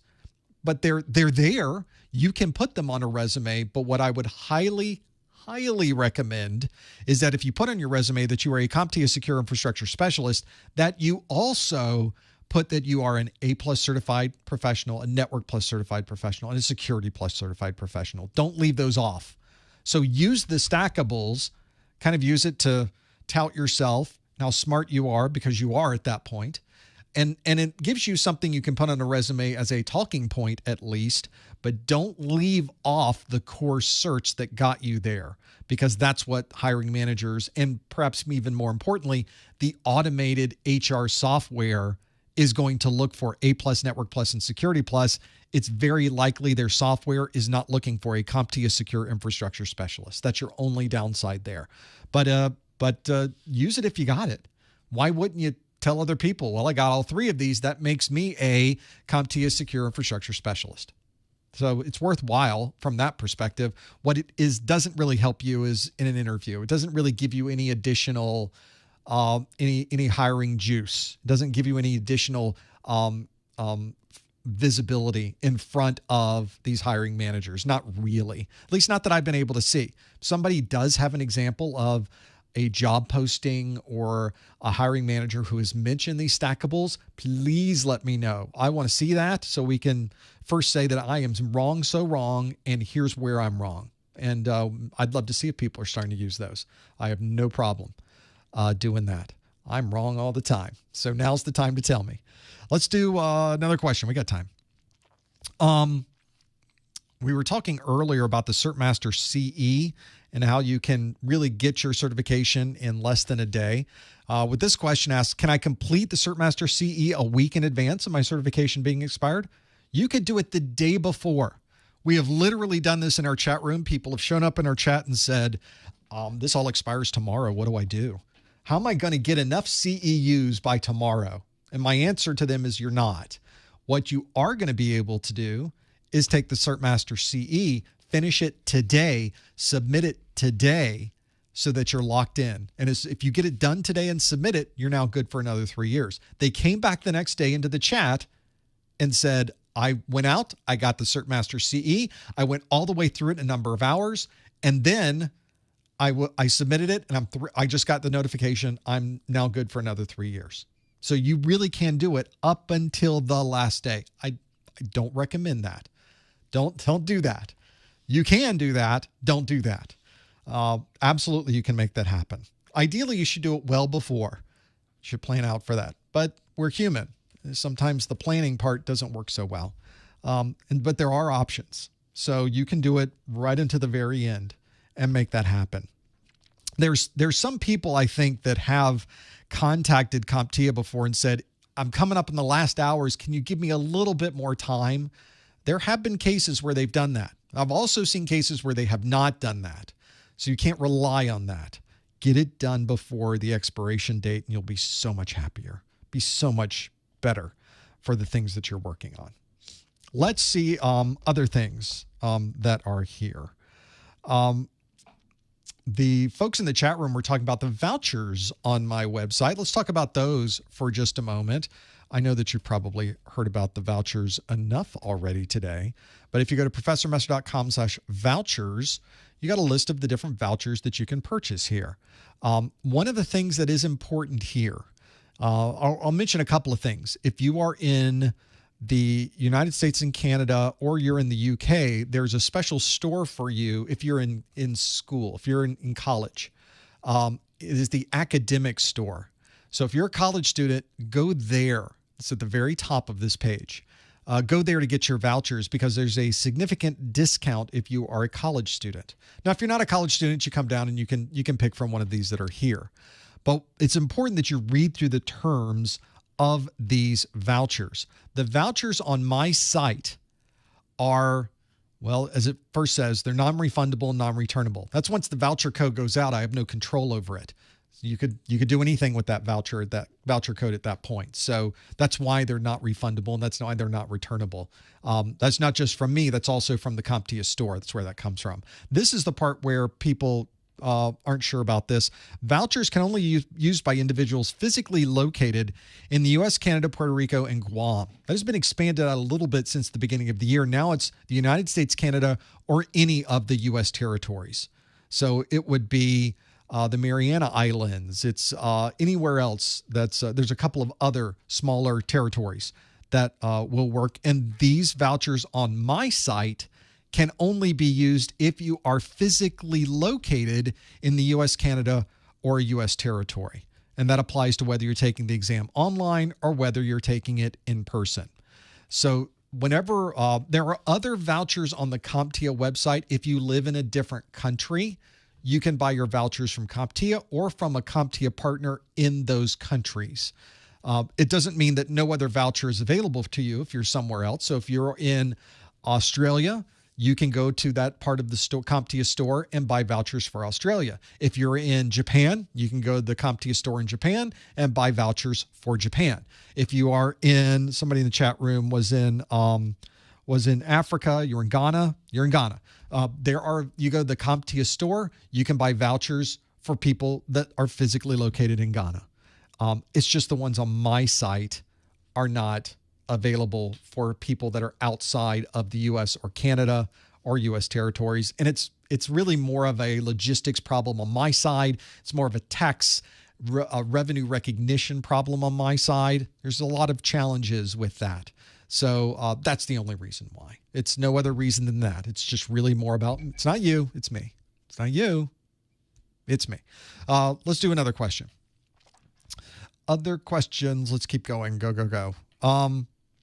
There's a lot of good questions you folks have put in here. Some of these we've already covered. One question, won't put this one up, but it's come up in the chat room. There's a couple of these that came through in the questions that are here. Love the videos and study groups. Have you thought about doing another certification of a different kind? A lot of people mention the security-related certifications, the CISAs, the CASPs, or I guess they're renaming that this year to Security X. The CASP Plus, I think, is going to be the Security X, if I'm correct. So they're changing some of the branding on some of these certifications throughout the year. There's others from third parties. There's third-party certifications. Palo Alto Networks has certifications. Microsoft has certifications. Cisco, AWS. There's all kinds of certs out there. And I have a big list. I keep a list of all the certifications out there.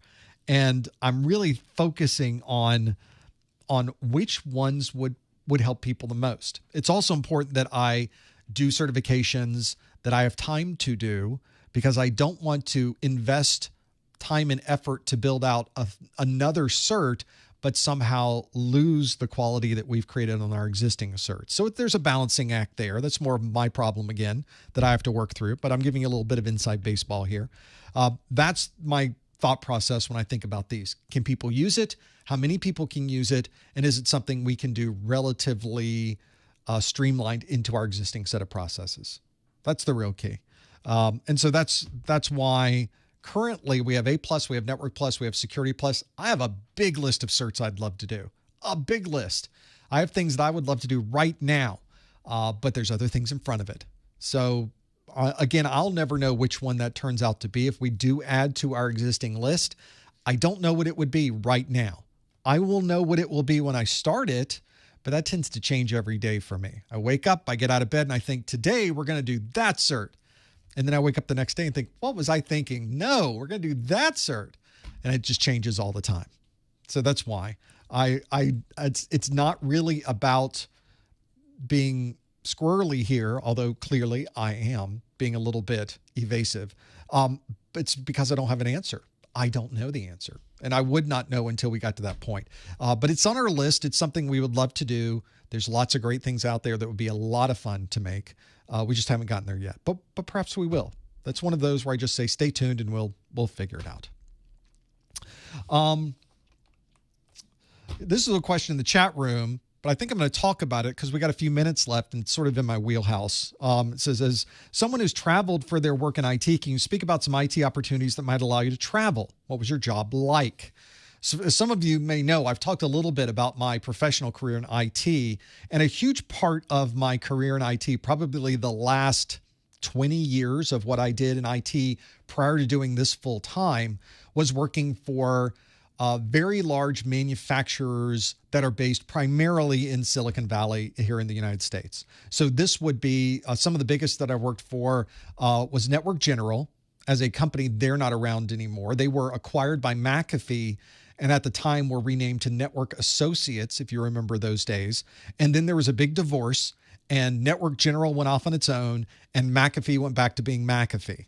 That's why McAfee turned into something else and then came back to McAfee. Network General turned into Network Associates and turned back to Network General.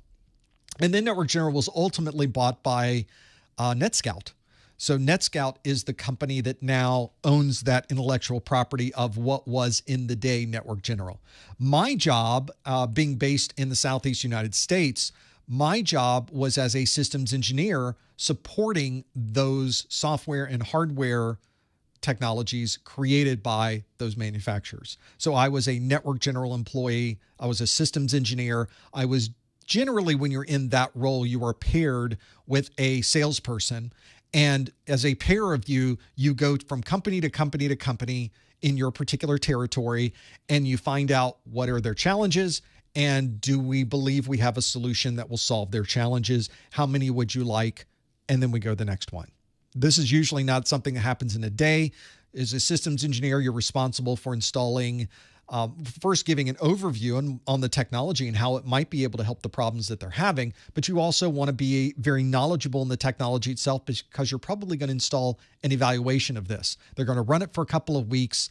You're going to get a list of things they have to be able to see this thing do. You make sure as the systems engineer that it does the things that they would like to see it do. And then at the end of it, you say, you wanted it to see those 4 things. We did those 4 things. How many do you want? And then they can buy them. That's your job. So it's kind of a hybrid job where you have to be very technical and very knowledgeable about that one series of manufacturers' products, probably better than anyone else except for tech support. And then you also have to be very good at finding a way to explain to people how this can help them and solve the problems that they're having. So that's why I often will tell people that is a challenging job, but it is such fun because you're traveling around to different places. Most of the time you're going to those places.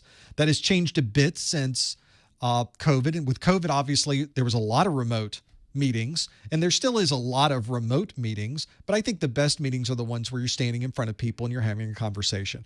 Now, that also included managing and setting up user group meetings. It involved doing support and helping people during the evaluation process.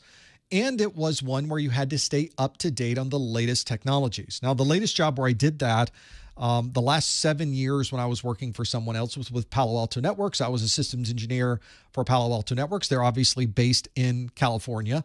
I live in Florida, and my territory when I started there Palo Alto Networks was a private company. It was just getting started. My territory was basically the East Coast of the United States. So I would wake up in the morning, I'd get on a plane, I would fly to location where customers were. I'd go to Atlanta, and I'd spend the day in Atlanta meeting 3 or 4 customers, talking to them about the technology, maybe installing a evaluation here and there. Then at the end of the day, back to the airport or to a hotel for meetings the next day. At the airport, I'd fly to Charlotte. I'd fly to Washington, D.C. I'd fly to wherever it was. And you do the same thing that next day. You'd visit customers and find out what their challenges were. The fun part, though, was every meeting was different. You meet different people. First, you meet great people, because these technologists at these different companies are very knowledgeable. And each one of them has a different take on where their problems are. So it's almost when you get into IT, a lot of what we do and a lot of the things we enjoy are problem solving. Imagine taking that to the next level where you're visiting multiple people every day with different problems, and you have to somehow take technology and solve that problem for them. So that was the fun part. The other fun part is you're working, when you're dealing with these very large companies like Palo Alto Networks, you have technologies that no one has ever seen before. It's technologies that are remarkable in what they're able to show. And it was always a lot of fun plugging into someone's network, and you could see amazing amounts of data that they had never seen before. And you're, of course, stepping them through the information that's on the screen and what we're having to bring up.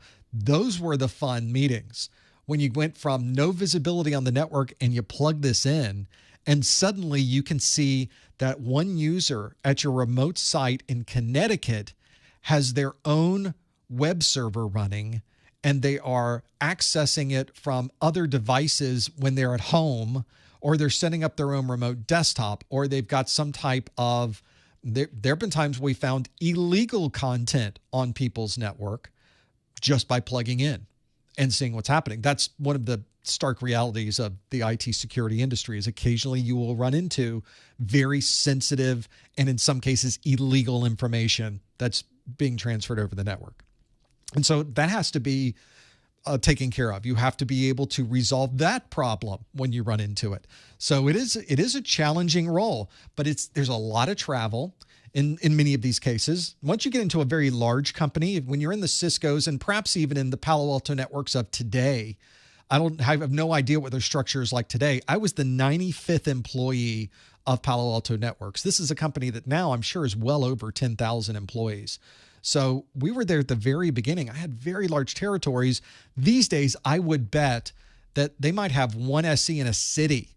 And you might go to Atlanta and there's maybe one or even more SEs that never leave Atlanta. So the travel part may be relative to the size of the company as well. Travel is great. Travel can also be a bane. You never like it when there's storms and delays, but you sort of get used to it. And then you've got some status with the airlines, and you got some status with the hotels, and it makes it a little bit nicer when you're traveling, you're away from your family. But I kind of like it now that I can sit in here. I can just sit here. There's no travel, not run into an airport. There is some benefit to not traveling, but I will tell you, I would not exchange those 20 years doing it for what I'm doing now. That was a lot of fun, and it taught me a lot about working with people. It taught me a lot about technology. It taught me a lot about interpersonal skills, very useful. And a lot of those job roles that I was in also taught me about speaking. I literally went to training courses on how to use the firewall. I also went to training courses on how to talk, how to present.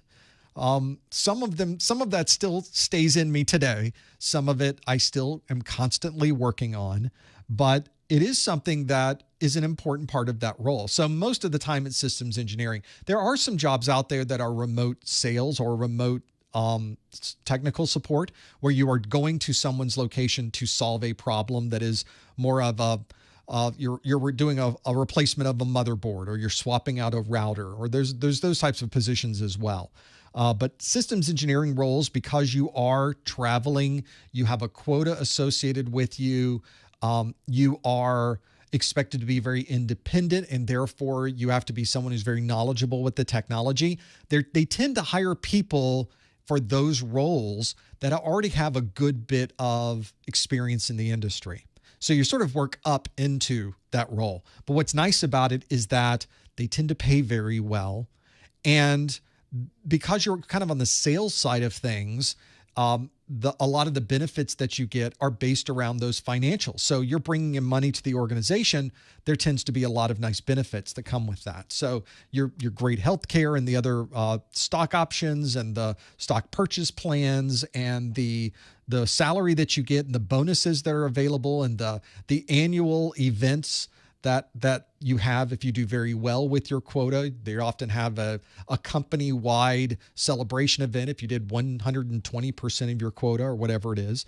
So there's some nice pluses there, some nice benefits, and some of those you're able to bring your family on. So it's a lot of fun. There's a lot of good mix there. I met some of the smartest people that you would ever hope to meet in this industry. I met through those positions. It's remarkable what you're able to learn just by sitting in a room with them and listening to them talk. And what's great is that everybody has a strength and a weakness associated with that. Now, I would often be in a meeting with a customer and they would say, yeah, but we're running BGP, and in our BGP configuration, we're looking for this type of setup. Do you have anyone else running it that way? Like, well, I have 2 other customers here in town that do BGP, but not like that. But I have somebody I know that I work with out of Texas, out of Louisiana, out of somewhere else. They have a lot of customers that do BGP. Let me talk to them and I'll find out. So it's very easy. You can instantly connect with someone who's smarter than you and say, you have anything like that? Is anybody running that? Go, oh yeah, here's what they're doing. Here's a picture. Boom. You give that back to the person who asked you. Here's the answer. A lot of my job, interestingly enough, was me saying, I don't know. Imagine going into a meeting every day with a bunch of strangers, to multiple meetings with strangers, and they're going to ask you questions every day that you don't know the answer to. Now, some people would take that as very, very difficult, but that's just a normal day. In fact, if you are walking around in your job and you know everything there is to know, you're probably in the wrong job. How are you supposed to move up if you don't push yourself? And so you can't know everything about everything.